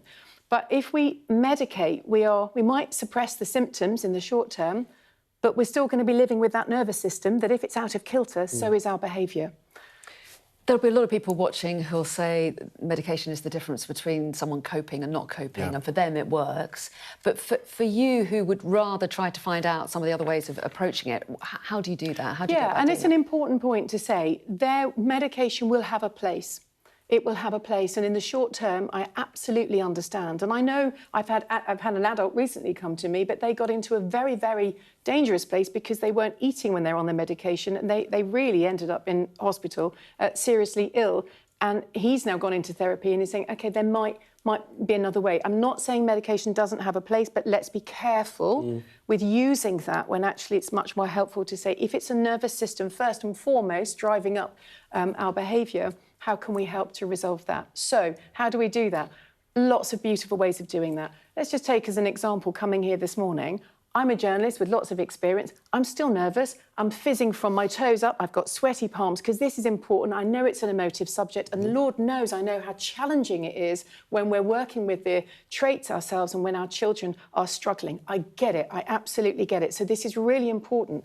I just want to share that hope of saying, do you know what? I live with this all the time. There are times when I might have despaired, but because I can use it now. When I came in this morning and the gentleman on the reception said, do you want to use the lift? I'm like, no, I'm going to go for the stairs, because I know that fizzy energy that might make me speak really, really quickly and not get my words out and not think straight. I'm going to use the stairs to go and exorcise. And this is what our children need. Our children are designed to move, but they're sitting on screens much. You know, there's a whole big debate around EdTech at the moment in schools. Not all progress is progress. We're expecting 4-year-olds to sit still on carpets and learn about phonics. They need to be playing. They need to be moving. So before we sort of think, right, ADHD, medicate, why don't we look at everything? How much sleep are we getting? What food are we eating? How much stress are we under? You know, our nervous system is a sign that we're dysregulated, not because we have a disorder, that we're out of kilter. Bring ourselves back to balance again. And funny old thing, a lot of those big symptoms, not saying they're going to disappear, you know, entirely, but they will dissipate. I work with children as a therapist. I see this, and I know it in myself. So start with the nervous system, bring yourself back to balance, feel empowered. Nothing wrong with me, but if my nervous system is telling me that I need to slow down and start looking at how I can do some, you know, sort of nervous system regulation, I'll suddenly find that I've got a lot more capacity to work with the symptoms that might be sort of causing me challenge. What about that charge, though, of the overdiagnosis? Because that is some of the concern, isn't it, that people are able to see symptoms within themselves that they have perhaps found on the internet, a list of symptoms, go to their doctor, present those symptoms and then get offered medication. Are you concerned that there is an overdiagnosis, or is there that there is more? As some said, we had a gentleman here just a week or so ago talking about ADHD. That he said there is just people have it. Well, life is more stress. So if we come back to, we're living at a too fast a pace, so no wonder many of us are struggling. But we also must be very careful that the symptoms of childhood trauma, the symptoms of chronic stress and the symptoms of ADHD They all overlap. So we do have to be really careful not to jump to one conclusion if there's another story going on for that child that we really might want to be asking. So again, I'm just saying, let's look at it holistically. Let's look at it in the round. And you think it hasn't been looked at holistically previously, Kate? I can't speak for every individual case. I just would like to know that every child is being seen and heard for what their symptoms might be, the story that their symptoms might be telling. So diagnosis might be part of the story, is what you're saying. But is a diagnosis important? Have you found it helpful to have... The diagnosis can be hugely valuable for parents and for us to go, oh, this makes sense. Thank you, it makes sense. And also for parents to get the support they need, because there's not enough of it out there, as we know. And again, that's why I come back to why, once we have the information about what can help ourselves and empower ourselves, actually then parents, I hope, can feel more empowered to support their children. Because in the meantime, if they're stuck on a waiting list, they're not getting that. I absolutely understand why the diagnosis can be of huge value. I'm not, criticising that, and certainly for medication for some people. But I do think we need to be seeing this holistically. And I know from personal experience how we can help ourselves very, a great deal. So interesting. Really interesting to get your take, Kate. Lovely to see you. Talked about this all morning, Kate. Really appreciate you coming. Thank you. Thank you so much. Thank you. Thank you. All right, some lines of breaking news to bring you now coming out of Ukraine. We've heard from President Zelensky in the last few minutes via the Reuters news agencies and others. Now, Donald Trump overnight says that he had spoken to President Putin and secured a pause on attacks on Ukraine's energy infrastructure. It's about -15 in Ukraine right now, and there have been attacks on that energy infrastructure, people living without power in freezing conditions. Now, President Zelensky has welcomed those moves by Donald Trump speaking to Putin, but also President Zelensky has said quite a few other things. Let's just go through a few of them. Anna, why don't you start us off? Yeah, he said, obviously, he welcomes the idea, but he says there's no official ceasefire agreement on energy targets between Ukraine and Russia. He said if Russia halts its strikes on Ukraine's energy infrastructure, Ukraine will not strike Russia's energy. And he said he's ready for any format of leaders' summit, meanwhile, but not in Moscow or Belarus. Yeah, it says impossible for him to go to Moscow to meet Putin. But as you say, has said that he's ready for those talks. And also, interestingly, he's been speaking about the European Union. Of course, Ukraine seeking to join the EU. Zelensky says that Ukraine will be technically ready to join the EU in 2027. There are some nations that have had accession talks for decades and haven't been able to get close to it. So a country that's at war, being able to get there in a couple of years will be quite the move, and it'll be a very quick turnaround for the Ukraine to be in a position to get that EU recognition, if in fact that happens. So we also mentioned from Zelensky about the exchange of prisoners. Zelensky says Russia has stopped exchanges of prisoners of war. I believe there was an exchange earlier in the week that came out of those talks in Abu Dhabi, and also talks that were held in Istanbul a number of months ago. But President Zelensky saying that those exchanges of prisoners have now halted. Yeah, so any more developments on that? As President Zelensky saying that about Donald Trump's proposal, that it was his initiative, we believe it's an opportunity, not agreement. So we'll watch that one carefully. We definitely will. Well, we'll see for certain, won't we, whether or not Russia decides to bomb Ukraine in the next few days. Now, coming up, we're going to be speaking to the endurance athlete, John McAvoy, about his new campaign to use sport to try and deal with loneliness in menopause. Yeah, should be really interesting. Stay with us.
There's video in our top stories here this morning, and Donald Trump has warned the UK getting into business with China is very dangerous.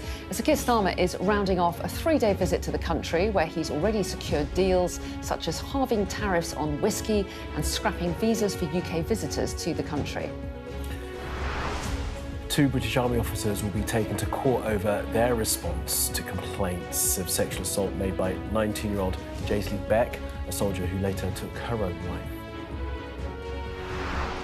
And Mozambique is in the grip of its worst flooding in decades, with some communities now cut off and relying completely on airdropped aid packages.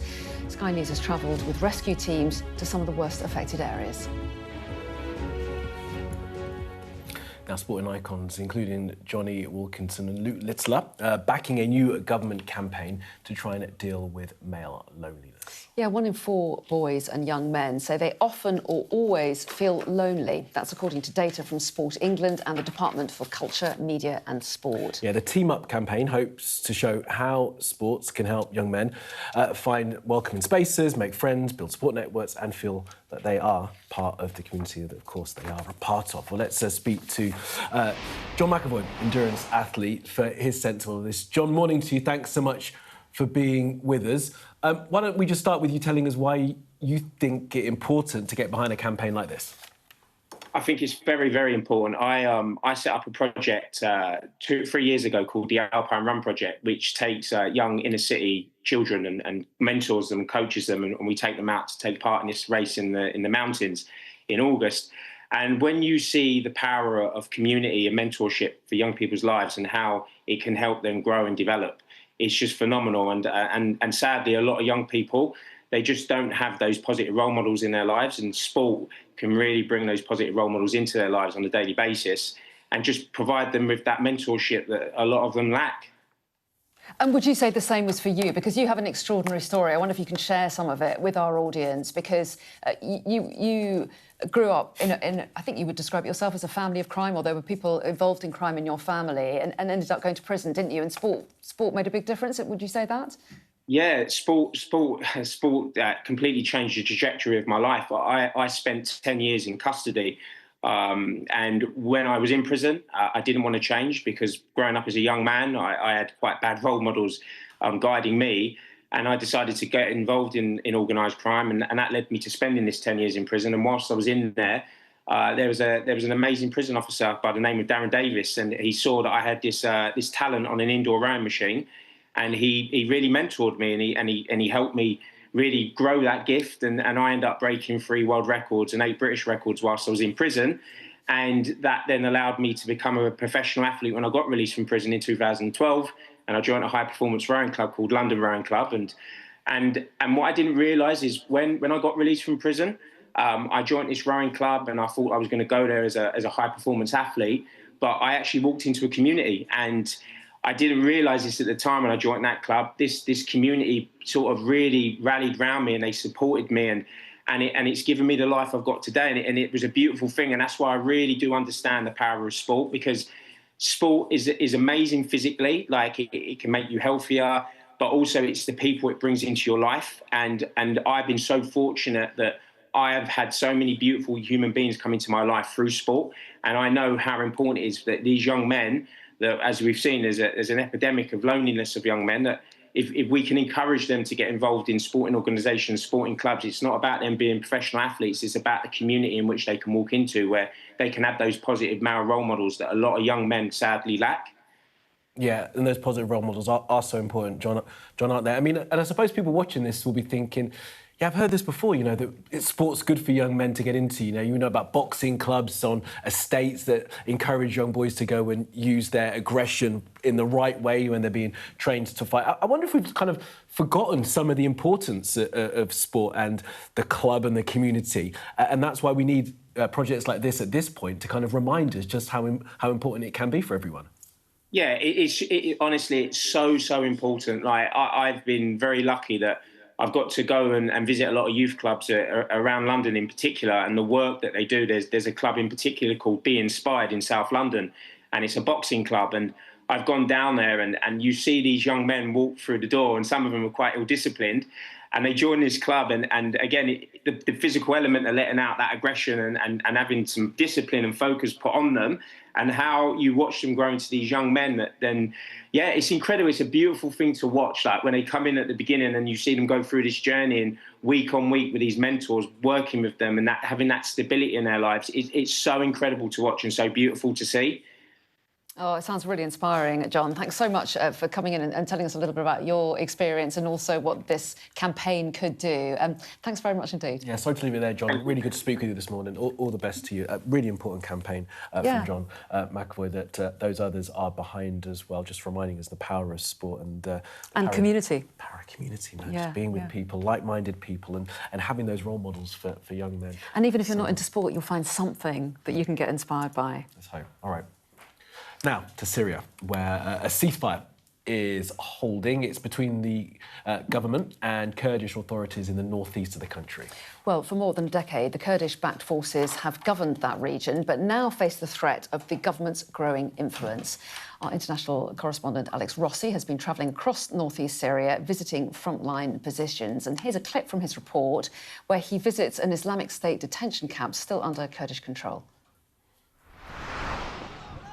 We visited Al-Roj camp, still under Kurdish control, where many foreign women and children linked to ISIS members are detained, including Shamima Begum, who had her British citizenship revoked. Inside, women and children live in harsh, overcrowded conditions. Zilan, from Turkey, was just 12 when her parents joined the Islamic State. She's now 20. When we were brought here, no one asked for our opinion. Whether we wanted to come or not, it was our parents' decision. I've been in this camp for almost 9 years. I worry about dying here. I can't see a way out. Like thousands of others, she's been stuck in this camp for years, trapped in legal limbo, with no country willing to take her back. Since the conflict erupted again, there are huge questions about what happens to the tens of thousands of ISIS prisoners and detainees in these sprawling camps in northeast Syria. The fear is that if security breaks down, there could be escapes, ISIS could regroup, and there could be renewed attacks, not just in this region, but also in the west. The head of Al-Roj told me the mood inside the camp has become much darker since government forces began their advance. Since the new government took control of Damascus, there have been noticeable changes in the camp. Many women feel empowered and hopeful, believing ISIS is returning because like-minded forces have now come back to power. And you can watch Alex's full report by scanning the QR code that you can see on your screen there. And as you can see, we can talk to him now. Alex joins us now from Erbil. Alex, good to talk to you again this hour. And interesting developments in the space between us last talking to you. Yeah, there is a ceasefire in place for 15 days, but it appears that it's now going to be a more permanent ceasefire that's been reached between interim government forces and the Kurdish forces. We're hearing this both from Damascus and also on the Kurdish side in Rojava as well. And what appears to happen is that they have managed to settle some of the fundamental differences that they had. We're hearing that Interior Ministry troops will now go into Kurdish areas to do the security there. That was a sticking point. 3 Kurdish brigades will be formed. The Kurds didn't want to lay down their weapons because there was suspicion about the motivation of Ahmad al-Sharaa, the interim president. People still see him as a man who can't govern for everybody because of the former extremist links that he has. He's rejected those links to al-Qaeda. And those brigades will fall under the command of the Aleppo governorate. But I should say there is deep suspicion amongst Kurds about this deal and its implementation. It's a phased deal, so we're not quite sure at this stage how long it will be before it's put into place. But there is deep suspicion about this, about having Interior Ministry troops doing the security in these Kurdish majority areas. Also, huge questions about what happens to these ISIS prisoners. Some of them have been transferred already to Iraq. That process is ongoing. But again, in these camps, in these detention camps for women and children linked to ISIS members, tens of thousands of people still remain in legal limbo. No country, or many countries, don't want to take them back. So big questions about what happens to them too. Alex, for now, in Northern Iraq, thank you for that. And as Anna said, scan that QR code, watch Alex's full report from the region. It's well worth your time. Now, how does a 4-day week sound, Anna?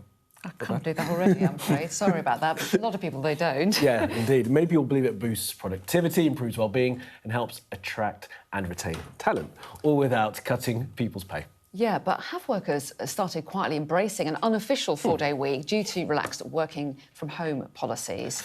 Well, according to the 4-Day Week Foundation, more than 50 employers in the UK and over 1,400 workers officially moved to a 4-day week in 2025.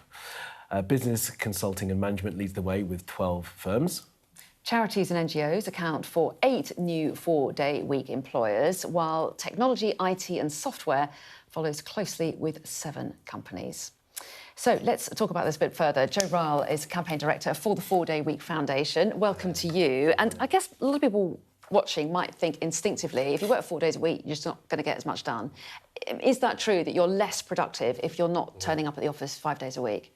Yeah, I think that is the first question that people ask. And we do understand that, you know, on the face of it, it can seem counterintuitive that working less hours results in better productivity. But that is what we have found time and time again now. There's been studies, not just in the UK, but all over the world. Numerous trials and pilots have taken place have shown whenever a 4-day week has been trialled and pay has been maintained, not only has the well-being of workers gone up, which you'd expect, people have better rested, more time off, more free time, but the productivity at those companies has improved as well. And we've seen the initial kind of pioneers even making more profits, and their companies performing better because their workers are better rested and they're able to perform better. Are they better rested, or are they squishing 5 days into 4? Well, this is the challenge, isn't it? I mean, the companies we've worked with, and there's hundreds and hundreds now, so we're making slow progress, that we've found that they can innovate, you know, that there's different ways of working and we can look at work differently. It's been 100 years of this kind of 5-day working week. This year is actually the 100-year anniversary of the weekend coming into place. And we think, you know, the world of work has transformed since then and that, you know, we're long overdue this update. So, yeah, it's really encouraging, this kind of early signs of these companies really benefiting. I mean, some countries kind of do 5.5 days as well. I know from experience having lived abroad. Now, what do you say about that it's fine for sort of white-collar workers to be able to do a 4-day week, but certain industries will not be able to do it? Isn't that going to make, you know, these socio-economic problems in society even wider if there are a certain group of, you know, elite workers that can do a 4-day week, 3-day week, whatever, but the rest of people can't? I think this is an important question, and one of the things we're encouraged about in this new data, so it was another 50 employers who were accredited with us last year, was virtually every single sector of the economy was represented. It's certainly more complex in some sectors to implement, it's more difficult, but really encouraging that manufacturers, we've got a plumbing business, we've got engineers, really different types of work, being able to make it work and looking at work differently. And I think as part of this conversation, we've got to remember, like, AI is coming in as well, you know, that's, again, making the workplace more productive. And we would argue, if we're more productive because of AI, new technology, then workers should benefit with more free time. And in the 4-day week, is it that you end up working, 9 hours? Are you doing 10 hours? I know that when I've done 4-day weeks before, my hours were sort of 12 hours over those 4 days. Yeah, I mean, this is something we want to avoid. Sorry, 12 hours each day, not just 12 hours over the 4. Yeah, steady on. That would be lovely. Don't push yourself too hard, Kamali. I think this is something we want to avoid, really, because that's kind of a compressed hours working week. That's not a 4-day working week. And I think that's quite a different thing, right? It's quite a different thing. And to be honest, that could exacerbate some of the problems a 4-day week is trying to solve. You know, burnout, stress, overwork. If you're working 12 hours a day, that's not going to be good for some people. So that is something we want to avoid. And that's why one of the things we've been calling for the last few years is for the government to set up a kind of working time council to coordinate with the industry leaders, with trade union leaders, to make sure this is implemented in a way which kind of suits workers' needs, but is also beneficial for the employers. Well, yeah, and how important is how workers feel? I mean, that if they feel they're not being taken advantage of, if they don't feel burnt out, as you say, are they more likely to be productive because they feel better towards their employers? They kind of think, oh, actually, I like this place because it doesn't grind me too hard. Exactly. I mean, to put it simply, a rested worker is a better worker. And we know that because if you look at the data compared to Europe, the UK works on the longest full-time hours compared to kind of any other country in Europe. And we also have one of the lowest levels of productivity. So that would suggest that kind of all these really long working hours we're doing, we do have a bit of a burnout culture in Britain. isn't producing good results for the economy and certainly isn't producing good results for workers. So we do think it's time for change. It's been 100 years. We can do things differently. Just a quick final thought. We don't have loads of time, but this 4-day week, does that mean going into the office 4 days, or can you do some of that work from home as well? I think that's up for debate. Right. I think, you know, people do a mix at the moment, and it's interesting, this article today in the FT showing that actually there's probably millions more people who are silently working a 4-day week already, and we know that from our... Unofficially skiving off on a Friday is basically... Yeah, skiving off. I mean, I wouldn't call it... Well, no, but if they're supposed to be working 5 days no, and I see what you're saying. I wouldn't call it skiving off, but I see what you're saying. I mean, I think, you know, that does show that there is already kind of quite a culture of presenteeism in the kind of workplace, the economy. People they might be turning up, but they're actually getting work done. And what a 4-day week allows is you to work more focused, more efficiently. You have a 3-day weekend, and you come back on a Monday morning, recharged, ready to go. It's a much better life. You're an advocate for it, and it's a Friday, and you're here, so you're working... I knew I was going to get asked that. I actually took an early finish yesterday. Of course you And I'm off for the rest of the day. I'm going to go and enjoy my 3-day weekend. What a lifestyle. OK, really good to speak to you. Thank you. Really interesting stuff. Thanks very much indeed, Joe. I didn't mean skiving off. No, I meant, you know, when they were supposed to be there and they're actually... That's what it said. You know what you mean. All right, let's take a look at the weather. You're looking happy. Well, the forecast looks good. So you've sorted the travel insurance then? All Clear Travel Insurance sponsors Sky News Weather. The next few days look unsettled, with localised flooding and disruption possible. It is wet across much of the north and east now, with snow on northern hills, but parts of Scotland are dry. Elsewhere, there are showers around. Northern, central and eastern Britain will see further patchy rain and hill snow this morning, but northwest Scotland will stay fine. Meanwhile, Northern Ireland will turn showery. Elsewhere, expect bright conditions with some showers. Cornwall will see prolonged rain arriving. It will be windy in the north. The northeast and southwest will see rain through the afternoon, with further snow on northern hills. All Clear Travel Insurance proudly sponsors Sky News Weather. So Jackie's back. She's got all sport coming up in a moment. So what are we talking this hour? I think we're going to talk Australian Open tennis men's semi-final, the first one. I thought the second one would be started already, but the first one is a thriller. It's an absolute thriller. Alcaraz against Zverev. Fun stat, when Alcaraz has gone 2 sets to love up in a match, he has never lost in 55 times. What? But Zverev was 2 games away.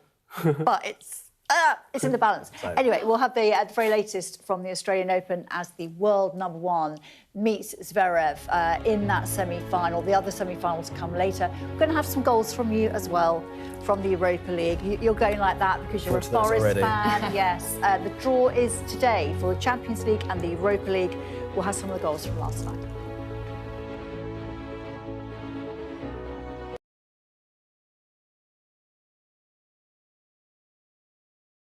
OK, there's a lot of firing going on. Can you explain to me why? We're journalists, sir.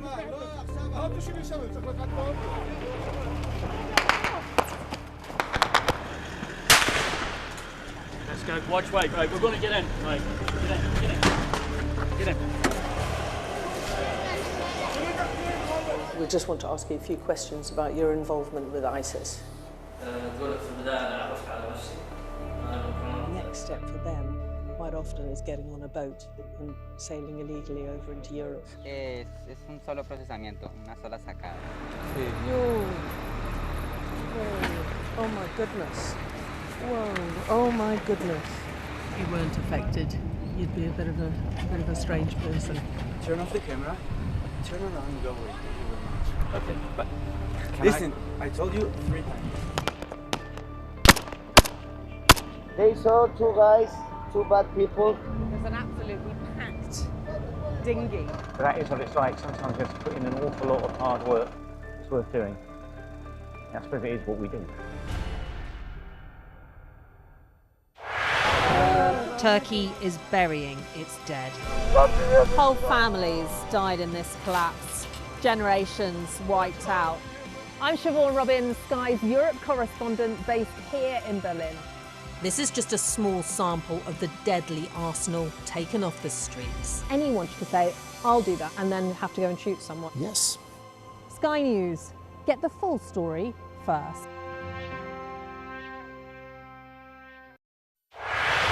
Liberation Day. By popular demand, here we are. Donald Trump. It is quite the story. Wherever it goes, on Trump 100, we go with it. Can you tell us who you're looking for? Unbelievable! Unbelievable we've come to this. Are you overstating the reach and significance of this deal? Not like you said it. From the UK? Why don't you go back to your country where you have a major migrant problem? It was 10 feet from him, and all of a sudden the shots rang out. People impacted. I'll tell you on another day on the podcast what that was all about. Join us wherever you get your podcast.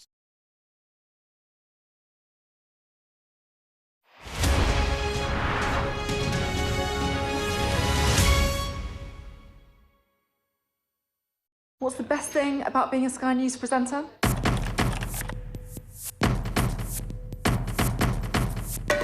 We've done the work and the reading, so you don't have to. Being a Sky News presenter. Hello and welcome. Westminster, the heart of British politics. I'm so sorry about what happened to you. So what on earth is going on? It's not true. Can I tell you what I think? It's really unusual. Mornings with Roger and Frost. Let's crack on. Let's get started. Now, Jackie is here, and we've got all the sports news in just a moment. But first, we wanted to talk about Anthony Joshua, didn't we? Yes, he's put a video on his Instagram yesterday. Basically, I think he's had so many messages of support after the death of his two friends and teammates, Sinagami and Lats Ayodele, who died in a car crash in Nigeria just after Christmas. And, you know, this has really affected him. I mean, they were really close members of his team. They were on holiday together, but they were such good friends. And I think it's left him absolutely devastated, and it would. You know, it's a really, really, really awful tragedy. And I think also he would have been sitting in one of the seats, but they swapped seats. They moved him because the driver couldn't see past Joshua, so he moved into the back. So he was so close to death himself. Have a listen to that clip that he posted yesterday, pledging really to look after the families of both his friends. You know, they're my brothers, they're my friends, first and foremost. We were living together, do you know what I mean?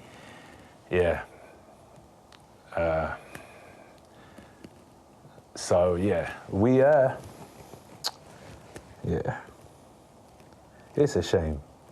It's a shame, but so there's that side of things, and then what can I say? One day my time will come, and I'm not scared either, at all. It's actually comforting knowing that I've got two brothers on the other side. Wow. I mean, just really powerful hearing from AJ, wishing him and all his people the very best at what's still a really difficult time for him. It's really hard to imagine how he can go back in the ring again and fight, get your head straight, and you know, he was. I think there was a loose plan that he would fight early this year and then perhaps fight Fury later in the year. But you just think those plans are completely in the air now because perspective, right? Absolutely, yeah. Should we look at some goals quickly? Yes, let's move on. Europa League last night, very last round of matches before they go into the knockout phases. Aston Villa producing a thrilling comeback from 2 down to win 3-2 at home to RB Salzburg. In the Europa League, Jamal Gino Aloba scoring his first ever goal for Villa in the 86th minute. What a moment for him. They are already through, though. Second in the table, Forest. 4-0 winners over Robbie Keane's Ferencváros. Igor Jesus scored twice in last night's match. And Celtic got a place in the knockout stages. They had a 4-2 victory over Utrecht. The winning goal scored by Austin Trusty. Rangers didn't win, but they weren't through anyway. So should we talk some tennis? Because the Australian Open is, the semi-final between Carlos Alcaraz and Zverev is a real thriller. I'm looking down because I keep looking at the scorecard, and I keep thinking Alcaraz, who struggled in the third and fourth sets, so it's 2 sets all, it's in a fifth. Zverev is 1 game away, 5-3 he leads in the 5th set. Carlos Alcaraz has never lost from a position of 2 sets to love up in a match, and he's been in that position about 55 times. This is extraordinary. It'll be a first. I don't think many people would have bet on this, that Zverev could do this. But 1 game away, let's see. Carlos Alcaraz will go down. Yes. Absolutely. Fighting. I was going to say, wonder how long this final game is going to run for. And also, it would break a bit of a trend, wouldn't it? Because we've seen Alcaraz and Sinner in that final. This duopoly of Alcaraz and Sinner, you know, winning all of the Grand Slams between them in the last 12 months.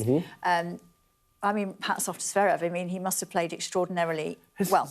He hasn't won a Grand Slam since he's got to the top of his... No, and it's funny because we were talking earlier about there's always this sort of, you get two that dominate and it's cyclical, and it was Federer and Nadal, and then Zverev came up behind and was supposed to be the one that would be, you know, the next big thing, and yet all of a sudden from nowhere up pops these two youngsters in Sinner and Alcaraz, who've just totally dominated, and they are just a little bit ahead of everybody. And I asked this question not a little bit, quite a lot. On our podcast earlier. Why is that? Why does tennis throw that up sometimes about people just dominating? Do you know what? That's for years and years. That is sport. Sometimes someone just rises to the top, the cream of the crop, huh? Yeah. We'll talk about Emma Raducanu as well.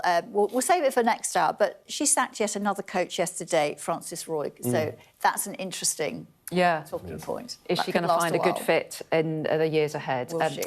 Stay with us. Top stories next.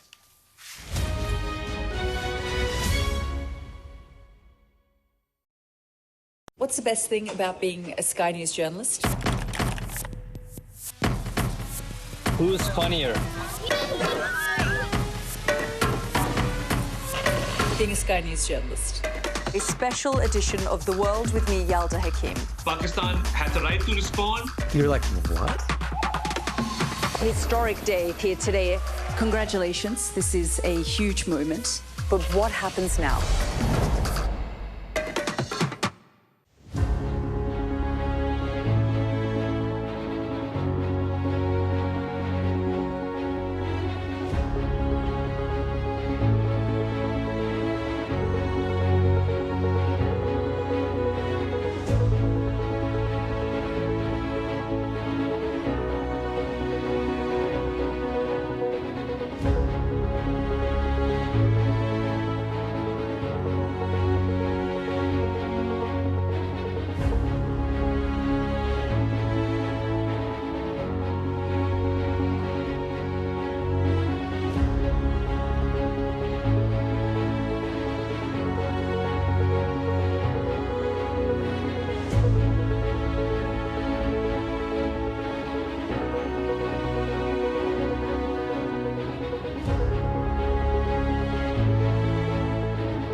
Hello and a very good morning. It's 9 o'clock. This is Mornings with Jones and Melbourne. I'm Anna. And I'm Kamali. Thanks for starting your day with us. Here's how we're looking. The Prime Minister wins concessions on travel and whisky tariffs from Beijing, but Donald Trump has this warning to Britain and Canada on trade with China. Well, it's very dangerous for them to do that, and it's even more dangerous, I think, for Canada to get into business with China. Two British Army officers face court-martial over the handling of the Jaisley Beck case. The 19-year-old who complained of sexual assault was later found dead at her barracks. Sky News visits Mozambique, which is dealing with the worst flooding in decades, with aid workers still scrambling to reach starving communities. And also ahead this hour, we're going to hear from the father of the late rugby league legend Rob Burrow about a life-changing drug for motor neuron disease. And that's as we investigate how treatment has become a postcode lottery for patients, with some trusts refusing to offer treatment because of the cost.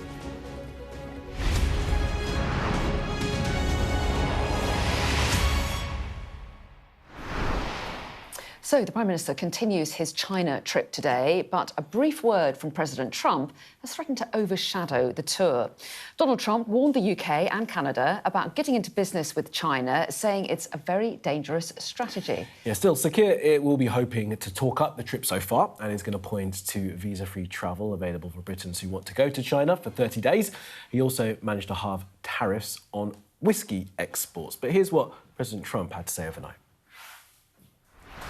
What do you think about the UK getting into business with China? Keir Starmer was in Beijing. Well, it's very dangerous for them to do that, and it's even more dangerous, I think, for Canada to get into business with China. Canada is not doing well. They're doing very poorly, and you can't look at China as the answer. I know China very well. I know President Xi's a friend of mine. I know him very well, but that's a big hurdle. So, let's bring in our political correspondent, Murray, once again. Hi there, Murray. So, I mean, how disappointed will Keir Starmer be about Donald Trump's comments, do you think, in the light of the fact he's still out there in China doing deals? Well, I think there'll be two sides to that. In some ways, yes, he'll be disappointed because he's trying to show a positive light of a mature relationship between the UK and China. He's trying to show that he can be a global diplomat and kind of bring home the goods, as it were. And so, yes, it'll be disappointing because Donald Trump likes to overshadow when things happen on the global stage. He's a news magnet. People are perpetually fascinated by him and by what he says, whether they like him or not. And that, therefore, is frustrating for Starmer. On the other hand, will he be surprised? Well, no. I mean, this is kind of typical Donald Trump form. He likes to say controversial things. He likes to throw a spanner in the works often when things look like they're going kind of relatively tickety-boo. He likes to just kind of keep us on our toes. I mean, look, it was only a week ago he was talking about the Chagos deal and how that was a huge act of stupidity in relation to China, when previously the US administration had said, no problem here, give them a green light. So in some ways, yes, he'll be disappointed because Donald Trump likes to overshadow, but in some ways, is it a surprise? No. And therefore, he'll probably just be rolling his eyes. Right. This idea of it being a dangerous strategy as well, I mean, Trump's got support in that with some parliamentarians here who do think it's concerning that the Prime Minister's been behaving this way in China and perhaps coming away with not very much. Yeah, you're absolutely right. I think even though Donald Trump is the one criticising the kind of rapprochement, as it were, with China, he might be the loudest voice saying it, but he's not the only voice saying it, and you're absolutely right to point that out. Peers in the House of Lords and MPs have been sanctioned by China. There is concern about Chinese spying here in the UK. There was that China spy trial that collapsed. There were allegations earlier this week about hacking phones in Downing Street under the Conservative governments, for instance. And so there is huge amounts of concern. And as always, it's, to use a pun, as it were, a Ming Vase approach. It's an idea that you have to be so careful about walking that tightrope between exploiting the opportunities with business investment and deals in China, but not allowing yourself to become vulnerable and ending up opening yourselves up to something that you might later regret. And so Starmer having to walk that tightrope is obviously impossible, partly because everybody in the House of Commons and the House of Lords will have a different view on what he should do. Well, yeah, and you refer to kind of the security concerns around the relationship, but there's also worries about China's human rights record as well, isn't there? And some people are saying, well, we've got a few deals here, but was it worth it? Were what you've signed in China enough to kind of warrant those controversies? I think as it stands, some people would argue perhaps not. Some of the stuff has been kind of slightly low-hanging fruit. Nothing is been monumental, but we'll have to see what comes by the end of the trip. There is still obviously time. He's going to be in Shanghai today, meeting with design students, designing lanterns and all these kind of lovely things in gardens. But when they get to the cold, hard graft of the deals, let's see. And I think you're also right to point out, actually, is this worth it? And if we were to offer a state visit to Xi again, to President Xi again, would that be worth it? You were speaking to Chris Bryant earlier this morning, weren't you? Asking him about that and whether actually it was appropriate to offer or to suggest that that might be on the cards. And I think we can have a listen to Chris Bryant now as his defence of trying to show that actually the PM's doing the right thing. Well, he also said that President Xi is a friend of his and that he's going to visit him in April. I sort of agree that, of course, you have to go into your relationship with China with your eyes wide open. You have to challenge China on the issues where we disagree with them, but you have to face the fact that China is a major power in the world. It's the second largest economy in the world, and it's our fourth largest export market. So it would be absolutely bonkers of the UK not to engage with China. I think it's really important that Keir Starmer's been out there. And frankly, over the last few weeks, I think Keir Starmer has played a blinder, showing that the UK has to drive its own course. Well, that was his defence of the move. What did he say specifically about the state visit? Well, so when it came to the state visit, he basically didn't want to answer the question. Right. And he just said, look, it's above my pay grade. I don't know anything about that just yet. Let's see what happens. And he basically just didn't want to put his foot in it, but he didn't want to steer in either direction. And I think that's interesting. The fact that he wasn't shutting it down means that clearly there is even just a jar of that door open, perhaps, for a future visit. Amari, just like... It suddenly occurred to me, what do people actually think about this? What do like, ordinary voters think about this decision? You know, you've got this dance of politicians saying you shouldn't be doing this, you should be doing that, trying to be pragmatic. What do voters actually think about the moves by the Prime Minister? Are they going to be upset that he's doing a deal with a country that we think is a security threat? So I think it's a really, really mixed picture. First of all, some voters get frustrated when Prime Ministers go abroad a lot. They feel there's far too much focus on foreign affairs, on doing things with other countries, and people should be focusing on what's going on here and bread and butter issues like potholes and shoplifting, right? So on one hand, there is often frustration when you see some of the polling around why, you know, people don't like the PM or whatever it might be, because we know his poll ratings are nosediving, for things like this. And so will this visit help him in the polls? Perhaps not. Of course, there will be concern around the difficulties around spying, hacking and all those threats, not just from China, of course, though. I mean, we've been talking about potential, you know, threats from Russia as well. It's not just China. I think the British public, really, they just want to see the end result. Right. They want to see whether this is actually going to improve their lives. They don't want all the jargon. They don't want all the pomp and circumstance. That is really neither here nor there for them. They want to know if this is going to make any material difference to their lives and if it's going to make them less safe. That is really what they care about. And that's what the government needs to find a way to really kind of precisely send that message with the right balance, to not scare people, but not to get too excited nonetheless, because if you overpromise and you underdeliver, that's why you have poll ratings like the way they are.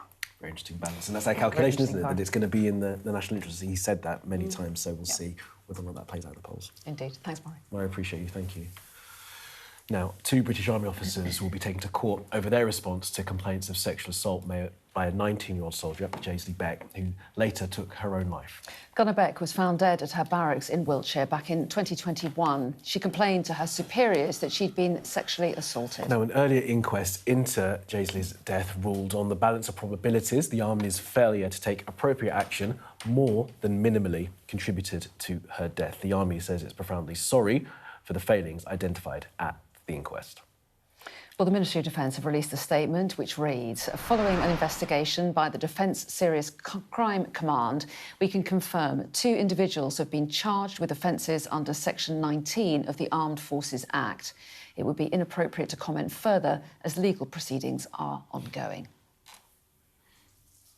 Now, access to a life-changing drug on the NHS could transform outcomes for people with motor neuron disease, but there's a warning: it's become a postcode lottery, with some trusts refusing to offer the treatment because of how much it costs. Well, there's currently no cure for MND, and most people die within a few years as they lose their ability to move, eat, talk and breathe. Our reporter, Faye Brown, has spoken with 2 women battling the disease, but only one has access to this breakthrough treatment. Lilia describes it really as mental torture, not knowing when you wake up the next day whether you might have lost something, some other function that's gone. Since taking the drug, I've almost frozen in time. I've had no symptom progression. 2 patients, same disease, 2 very different stories.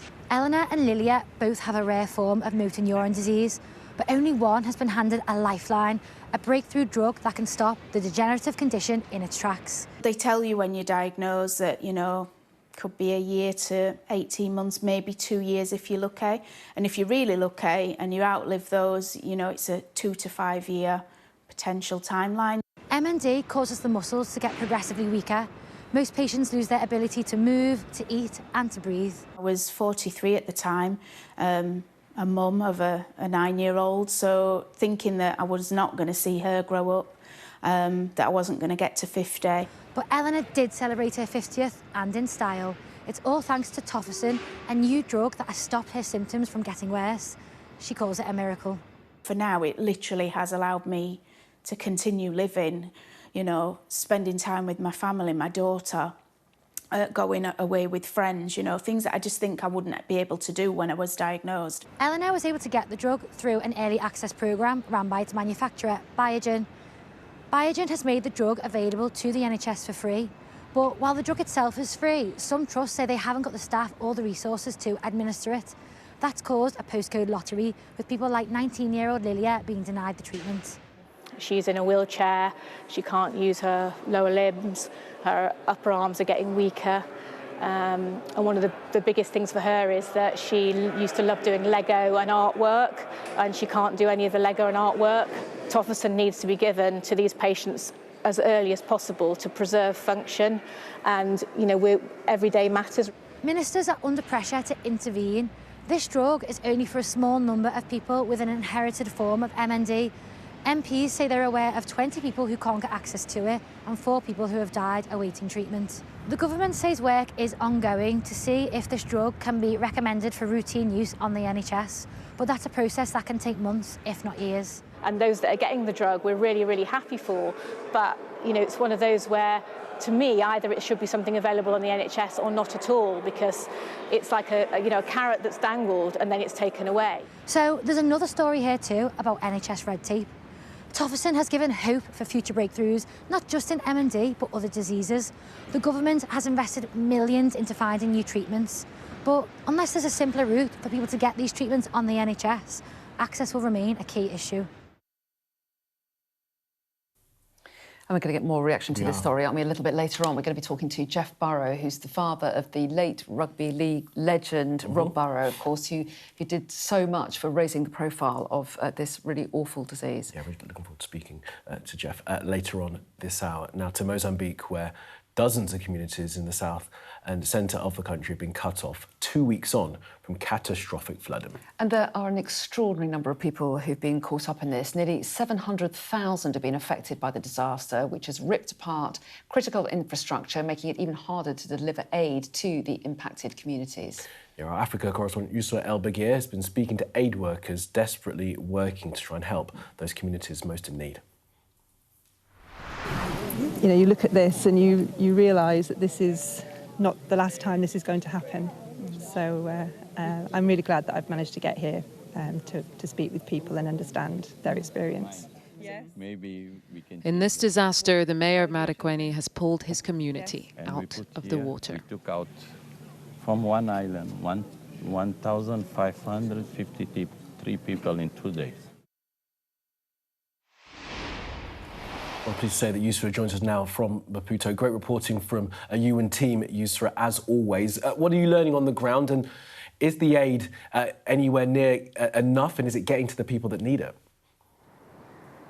The aid is absolutely not enough. The UN agencies we're speaking to, like the World Food Programme, are dealing with the same amount of resources, but double the needs. And they've had to pivot much needed aid and assistance from the north, where people are dealing with terrorist insurgency with the Islamic State, to try and get food and whatever they can to communities that are now impacted by this climate disaster. That's the reality here, that this is compounding development issues, security issues, and the fact that people are already in rural, impoverished communities, and these areas are now islands surrounded by their flooded farm fields, and the only way to get food to them is by helicopter. We were with Mercy Air, and they delivered buckets of food aid, and it was salt, rice, cooking oil, basic things. And we watched everyone kind of traverse the marshes of their neighborhoods, trying to hop through different patches of water to try and get to the food aid. And the reality is that the water, as it starts to recede, that is when the disaster really starts. That is when disease starts to spread,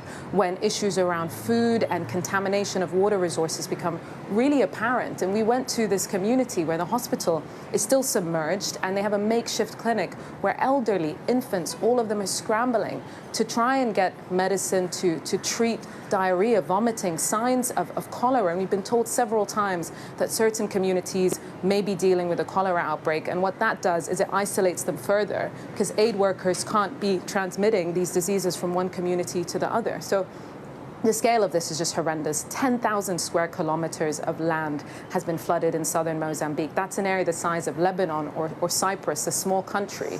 And the hundreds of thousands of people that have been affected, many of them are children. More than half of the 700,000 people are children. And the scale of chronic malnutrition, 4 in 10 children.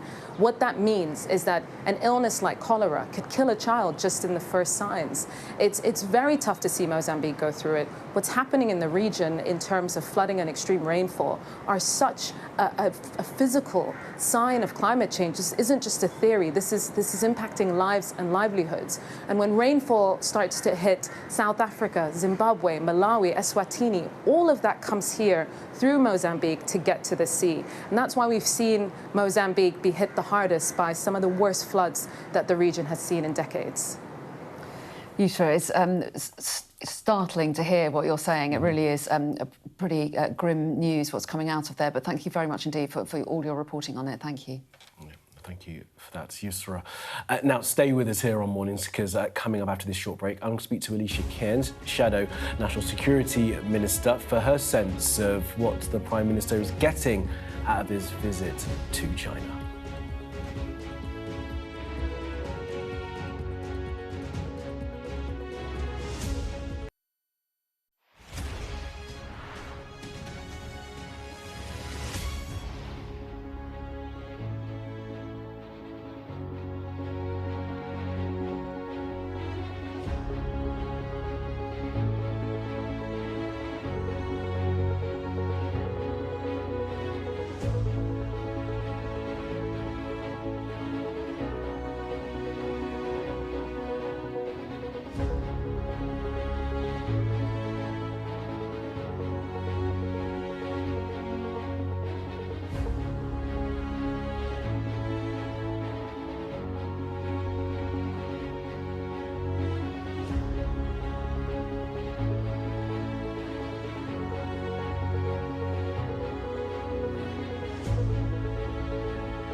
The best thing about being a Sky News journalist?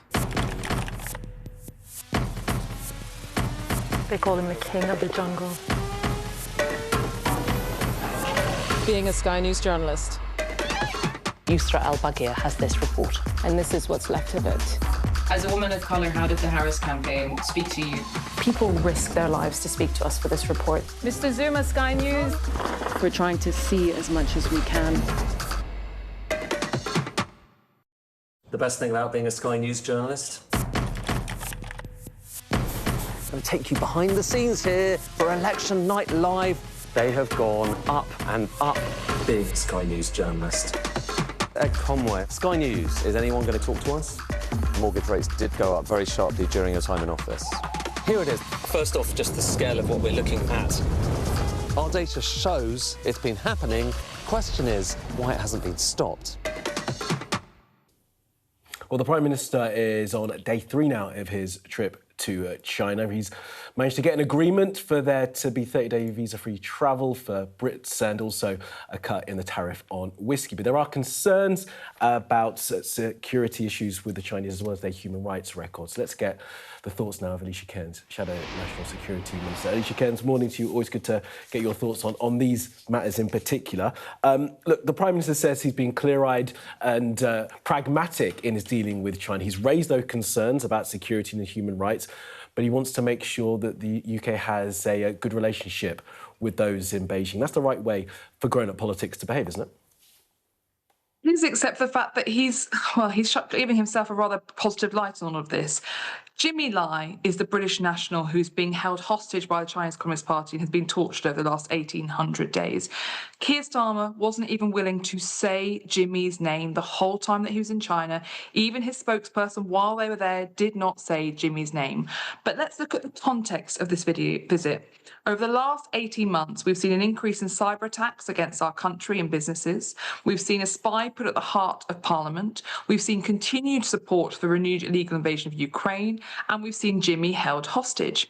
But rather than any deterrence against his activities or any repercussions for them, there have been none from the Labour government. And instead, they've given Xi Jinping this propaganda visit without any preconditions.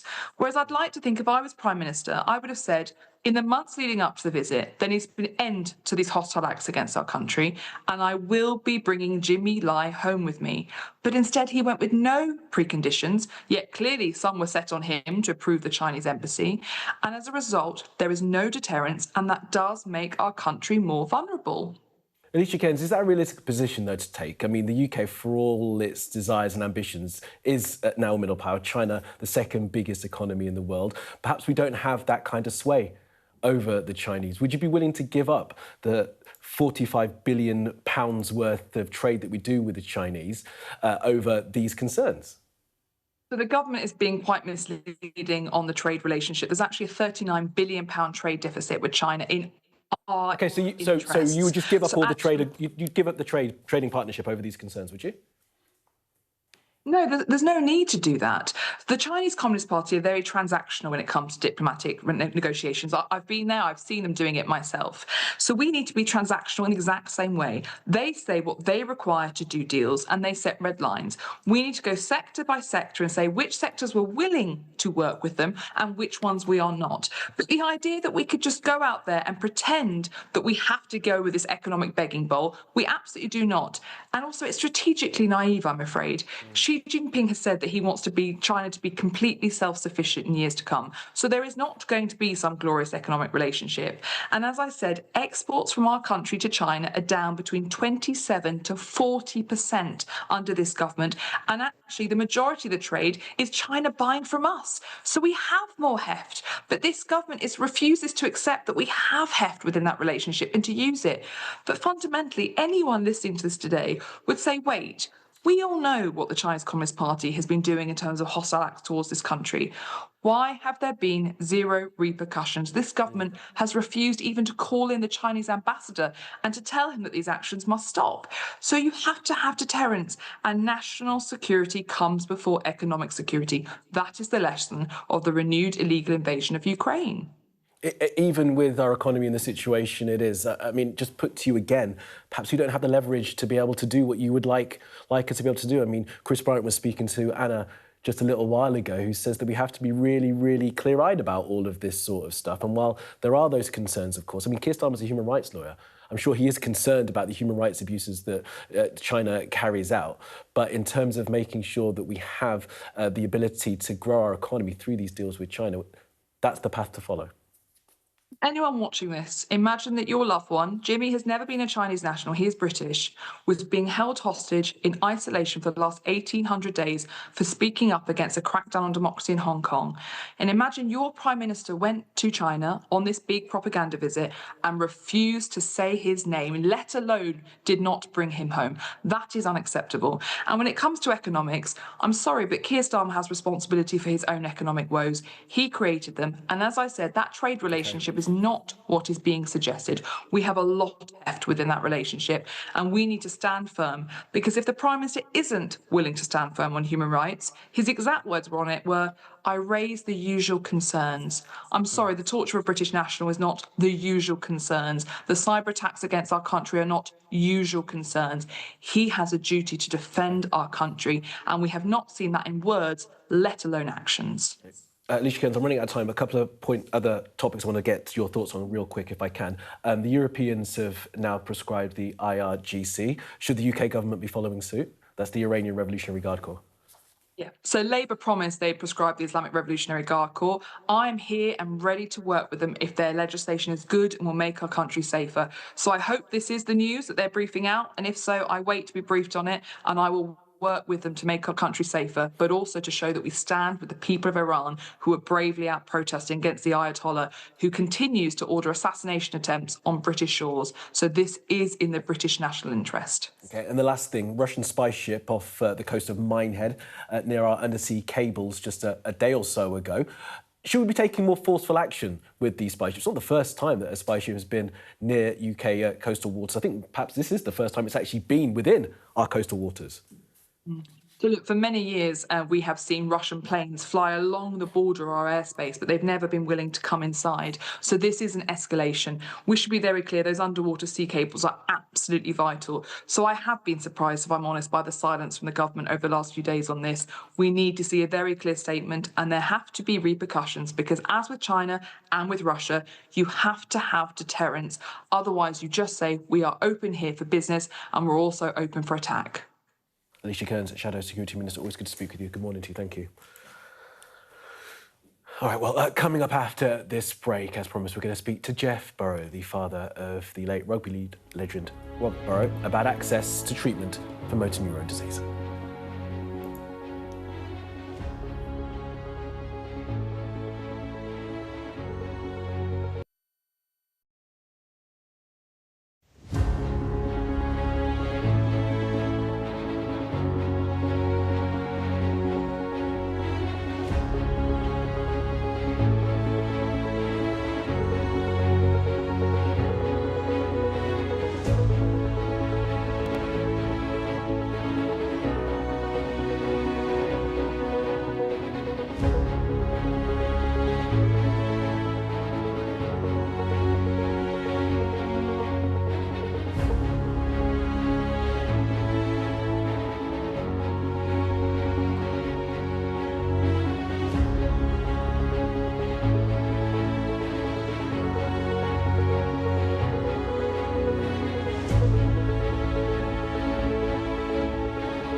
Let's update you on our top stories now this morning. And Donald Trump has warned the UK getting into business with China is very dangerous. Sir Keir Starmer is rounding off a 3-day visit to the country where he's already secured deals such as halving tariffs on whisky and scrapping visas for UK visitors to the country. 2 British Army officers will be taken to court over their response to complaints of sexual assault made by 19-year-old soldier Jaisley Beck, who later took her own life. And Mozambique is in the grip of its worst flooding in decades, with some communities now cut off and relying completely on air-dropped aid packages. Sky News has travelled with rescue teams to some of the worst affected areas. Now, access to a life-changing drug on the NHS could transform outcomes for those with motor neuron disease, but there's a warning it's becoming a postcode lottery, with some trusts refusing to offer the treatment because of how much it costs.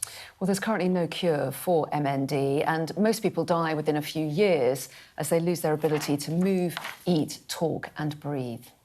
Well, joining us now is Jeff Burrow, the father of late rugby league legend Rob Burrow, to talk about this a little bit. Thanks so much for talking to us this morning. We really appreciate it.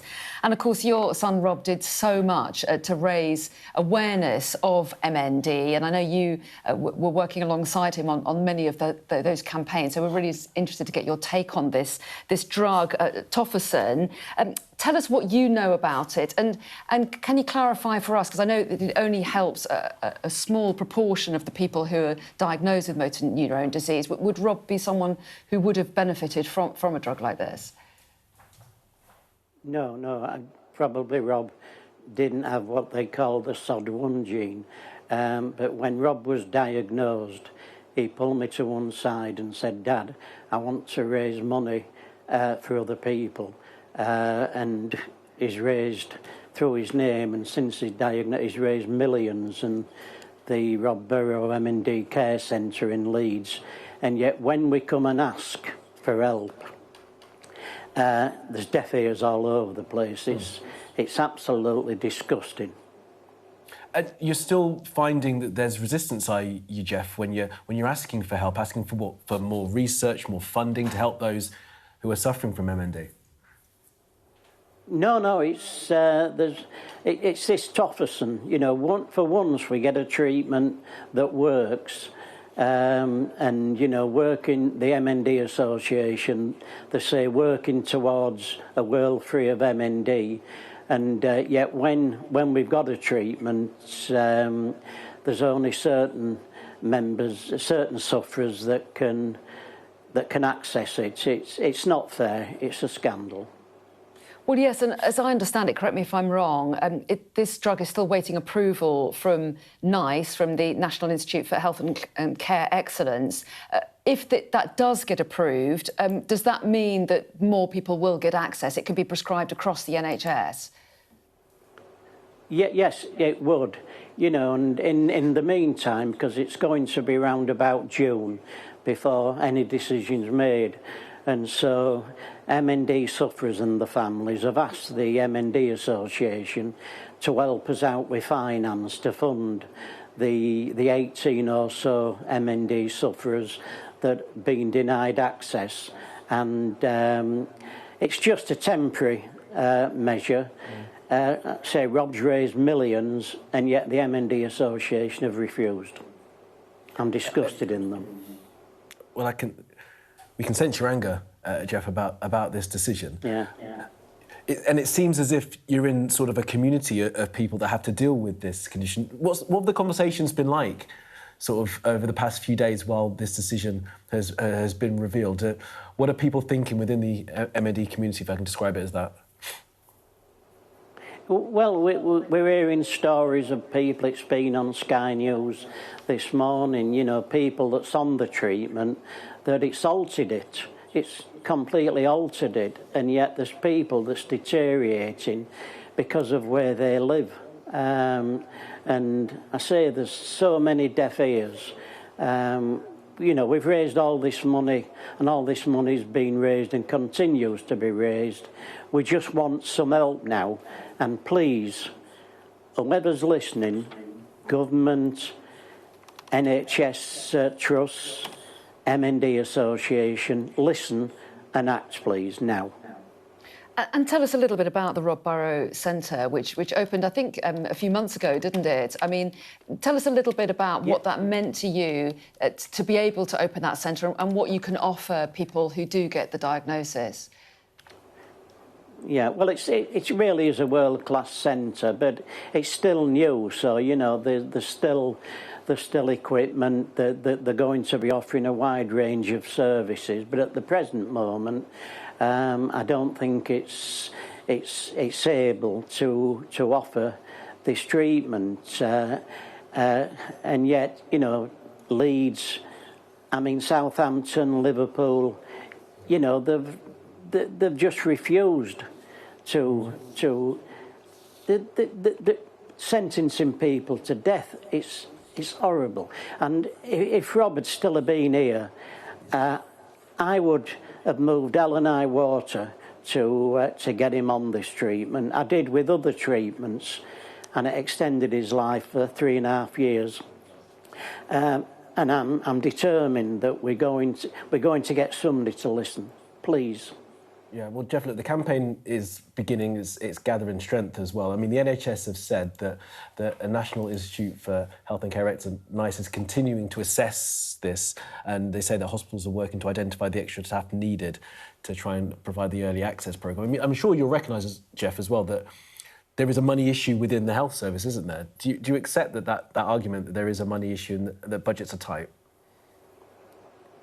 Yeah, there is a money issue in the health service, but with MND just in what Kevin Sinfield, Rob Doddy, and, you know, the money that they've raised, can we just have some of that back then, so it can pay for this treatment for the sufferers that have been denied access? Give us some of our money that we've raised back, and let's get it's a lumbar puncture. It's a lumbar puncture treatment.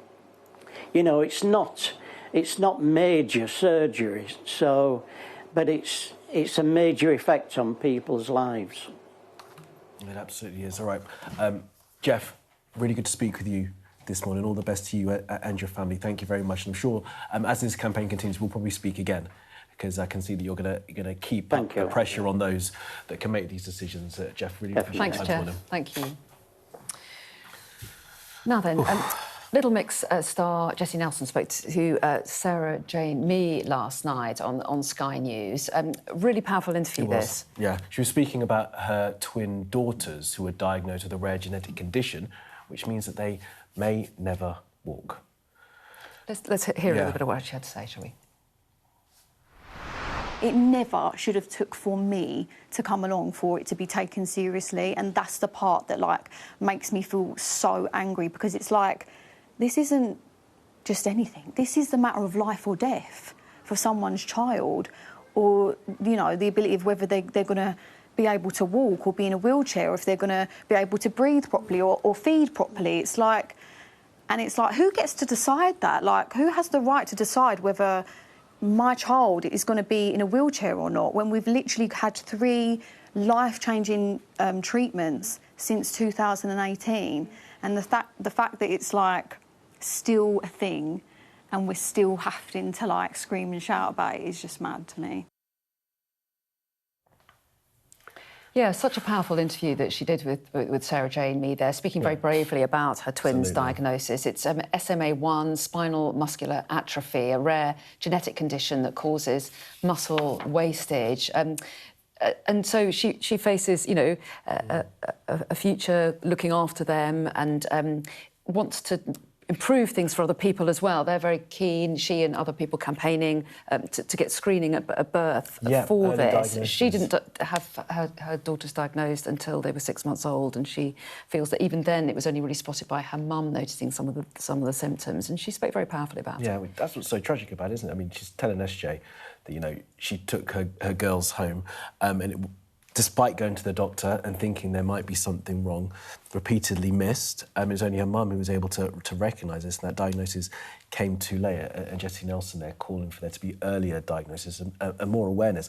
I have to be honest, before Sarah's interview with Jessie Nelson, I didn't know what this this condition No. was, which is part of the problem, I guess, that many people aren't aware about it and how debilitating it can be. And very brave of Jess Nelson to talk about it. So really using her profile to try and 100%. campaign on that issue. Now then, let's turn our attention to Gaza, where UNICEF says severe weather conditions have made humanitarian relief efforts for displaced Palestinians more difficult. Yeah, although a ceasefire began of sorts in October, strikes have continued, and the organisation there says that the education system in Gaza now faces near total collapse. It's also focusing on scaling up education for more than 300,000 kids in Gaza. Well, let's speak now to the head of communications for UNICEF in Palestine, Jonathan Cricks. Jonathan, thanks so much for making the time to speak to us today. Just tell us about the situation that you find yourself in right now, trying to work in Gaza. Well, the situation for the children and the families in Gaza are still it's an absolute catastrophe. I mean, wherever I look around me, I see thousands and thousands of makeshift tents. So this is as simple as that. You have almost 800,000 children who are living in the worst possible conditions. Temperature have dropped. It's raining a lot, and then these makeshift tents are not protecting the children in any way against the weather. There's not enough toilets. They don't have access to enough water. So when I meet the children here in the Gaza Strip, you know, they are very dirty. They have rashes on the skin. The overall situation is extremely concerning because indeed the ceasefire is an important step. For 3-4 months now, we have been in a situation where the bombardments have drastically reduced. Yet we still have 100 children who were killed since the beginning of the ceasefire. So it is far from being perfect. But in terms of humanitarian aid that has entered, there has been progress, and also in terms of, I would say, little more stability. But that doesn't mean that the daily life of the children here has improved drastically. They are still cold. They still don't have enough change of clothes, and they are still living in absolutely dire hygiene and sanitation conditions. And this week we've seen the return to Israel of the body of the final hostage that had been held in Gaza, which means that the second phase of Donald Trump's plan to end the war can commence. What will that mean for humanitarian aid, do you think? Well, I mean, for us, we have been advocating for a very long time to have more routes and aid that is entering Gaza. And we are so relieved that all hostages, alive and deceased, have now been, given back to their families. And for us, it's an absolutely critical step, because what is also important now is that humanitarian aid can further increase the level of destruction of all infrastructure is so immense that it will take months and years to rebuild. And for that, we need to have more routes open for more supplies to come in. We need to have items like power generators. Let's remember that there is no electricity at all in the Gaza Strip for the past 2 years. No electric line, only electricity provided by generators. So there is a need for more generators to power hospitals, to be able to deliver services, to pump dirty sewage water, which is, when it's raining here, you have open air sewage among the displaced people tents. So there is a lot more that needs to be done. OK, Jonathan, and just final point to you. The IDF reported in Israeli media saying that they have now acknowledged that there are at least 70,000 people have died in Gaza, the figures that the UN and other groups had said. What will that acknowledgement, if it's confirmed by the IDF, mean for the work that you guys are able to do? I mean, it's really showing the scale of and the toll of this horrible war. I mean, for the past 2 years, according to the reports that we have received, it is more than 20,000 children who have been killed, more than 40,000 children who have been injured. And I can tell you that I met so many of these injured children, either with open wounds during the war, with amputated limbs in the past days, and in each of my visits here, it's really distressing to see the extent of this war. And I think that what is absolutely critical now is that we have the possibility to rebuild the Gaza Strip for the children and the families who are living here, and first and foremost to be able to deliver services like health services, that we are able to also deliver prosthetics, which will be, helping the children who have been amputated to go a bit more to a normal life. And we are delivering already a lot of mental health and psychosocial support, because I can tell you that almost all children that I meet are deeply traumatized. Okay, Jonathan Crick from UNICEF, appreciate your time today and all the best in your work. Thank you. Thank you. Let's take a look now at what the weather's doing. I hope we haven't forgotten anything. Travel insurance, I tick that box. Yeah, but remember what you forgot last year. All Clear Travel Insurance sponsors Sky News weather. Well, the next few days look unsettled, with localised flooding and disruption possible. It's wet across much of the north and east now, with snow on northern hills, but parts of Scotland are dry. Elsewhere, there are showers around. Northern, central and eastern Britain will see further patchy rain and hill snow this morning, but northwest Scotland will stay fine. Meanwhile, Northern Ireland will turn more showery, and elsewhere you can expect brighter conditions with some showers, but Cornwall will see prolonged rain arriving, and it's going to be windy in the north. So the northeast and southwest will see rain through the afternoon, with further snow on northern hills. All Clear Travel Insurance proudly sponsors Sky News weather. Well, JB has joined us, and I've just shown Anna the result. Tell us what's happening in the Australian Open. Oh, that was amazing. That was literally the best thing I've seen all week. Wow. What a final. The longest semi-final they've ever had there. 5.5 hours. It was just shy of.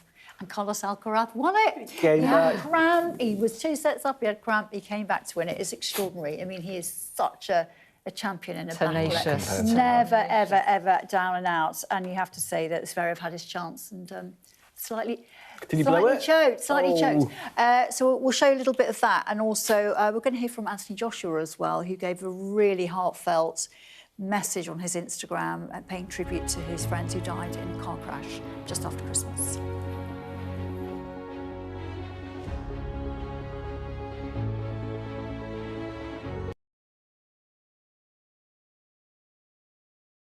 OK, there's a lot of firing going on. Can you explain to me why? We're journalists, sir.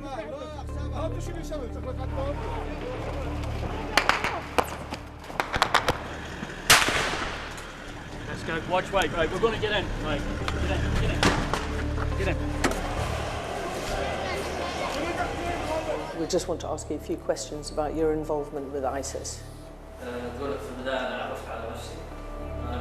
Next step for them quite often is getting on a boat and sailing illegally over into Europe. Es un solo procesamiento, una sola sacada. Oh my goodness. Whoa, oh my goodness. If you weren't affected, you'd be a bit of a strange person. Turn off the camera. Turn around and go away. Thank you very much. Okay, but listen, I told you 3 times. They saw 2 guys, 2 bad people. There's an absolutely packed dinghy. That is what it's like. Sometimes you have to put in an awful lot of hard work. It's worth doing. I suppose it is what we do. Turkey is burying its dead.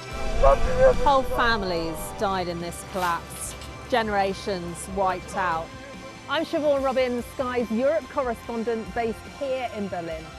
This is just a small sample of the deadly arsenal taken off the streets. Anyone could say, I'll do that, and then have to go and shoot someone. Yes. Sky News, get the full story first. Liberation Day. By popular demand, Wow. here we are. Donald Trump. It is quite the story. Wherever it goes, on Trump 100, we go with it.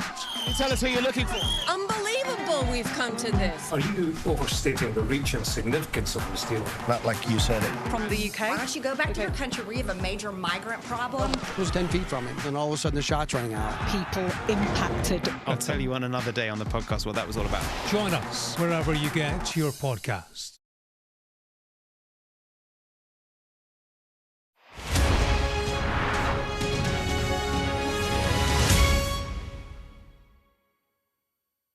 What's the best thing about being a Sky News presenter?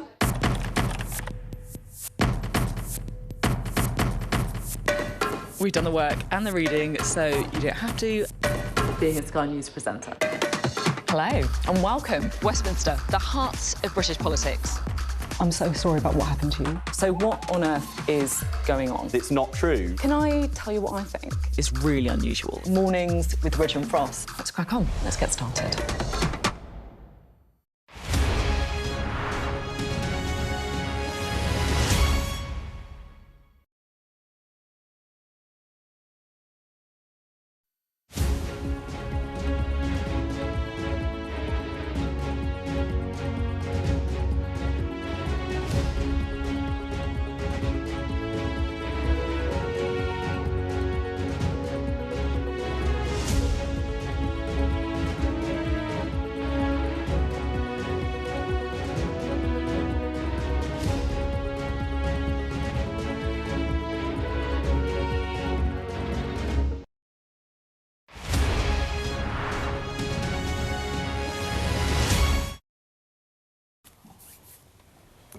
So let's bring in Jackie now because we've got all the sport. And Jackie, we're actually starting with a really sad message put out by Anthony Joshua. Yeah, really emotional yesterday. I'm sure he's had so many requests to speak and give an interview after the death of his two friends, his teammates, his coaches, just after Christmas in a car in Nigeria when they were there on holiday. He was in the car as well and narrowly cheated death by, inches. And Sina and Lats, who were really close to him, recovery coach and strength and conditioning coach, and they both died. And I think he really feels responsibility now towards their families because they were there because he was there. And he just posted the saddest video on his Instagram, talking about it really for the first time and breaking down during that video. Have a look. They're my brothers, they're my friends, first and foremost. We were living together, do you know what I mean?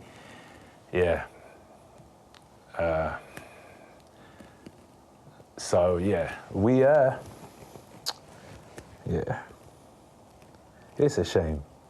It's a shame, but so there's that side of things, and then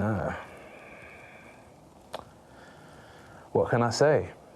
One day my time will come, and I'm not scared either, at all.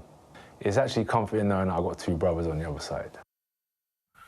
His voice is breaking. I mean, all the strength to AJ and his family and friends at this really hard time for really hard. And I guess they can't even think about getting back in the ring. No. There was a plan, and now there probably isn't a plan because he just needs to somehow wrap your head around it. Yeah. We should talk about the Australian Open semi-final, into the final soon. But it happened this morning, the first one, and it lasted nearly 5.5 hours. And Carlos Alcaraz, I mean, my goodness, he had cramp. He was 2 sets to love up, and somehow he managed to get it to 5. He shouldn't have done, he should have won it. And then Zverev choked when he was serving for the match. He had it there on his racket, that match, and he couldn't see it out. And Carlos Alcaraz just nailed it. And when he was asked afterwards on court, they said, how did you do that? And he said, don't stop believing. No, he never said that. And start singing. But he said, believe it. He actually said, believe it. And he just never lost belief. We're just looking at stills of him here, winning through 6-4, 7-6, 6-7, 7-6, and 7-5 in that last set. It was extraordinary when he was struggling. Also last night, in the Europa League, Aston Villa produced a thrilling comeback from 2 goals down to win 3-2 at home to RB Salzburg in the Europa League. Jamal Jima Aloba scored his first ever goal for Villa in the 86th minute. Villa already through, though, to the last 16. They're second in that table. Draw today. Forest 4-0 winners over Robbie Keane's Ferencvaros. Igor Jesus scored twice in last night's match. And Celtic secured a place in the knockout playoff phase of the Europa League thanks to a 4-2 victory over Utrecht. The winning goal scored by Austin Trusty, who was sent off at the weekend.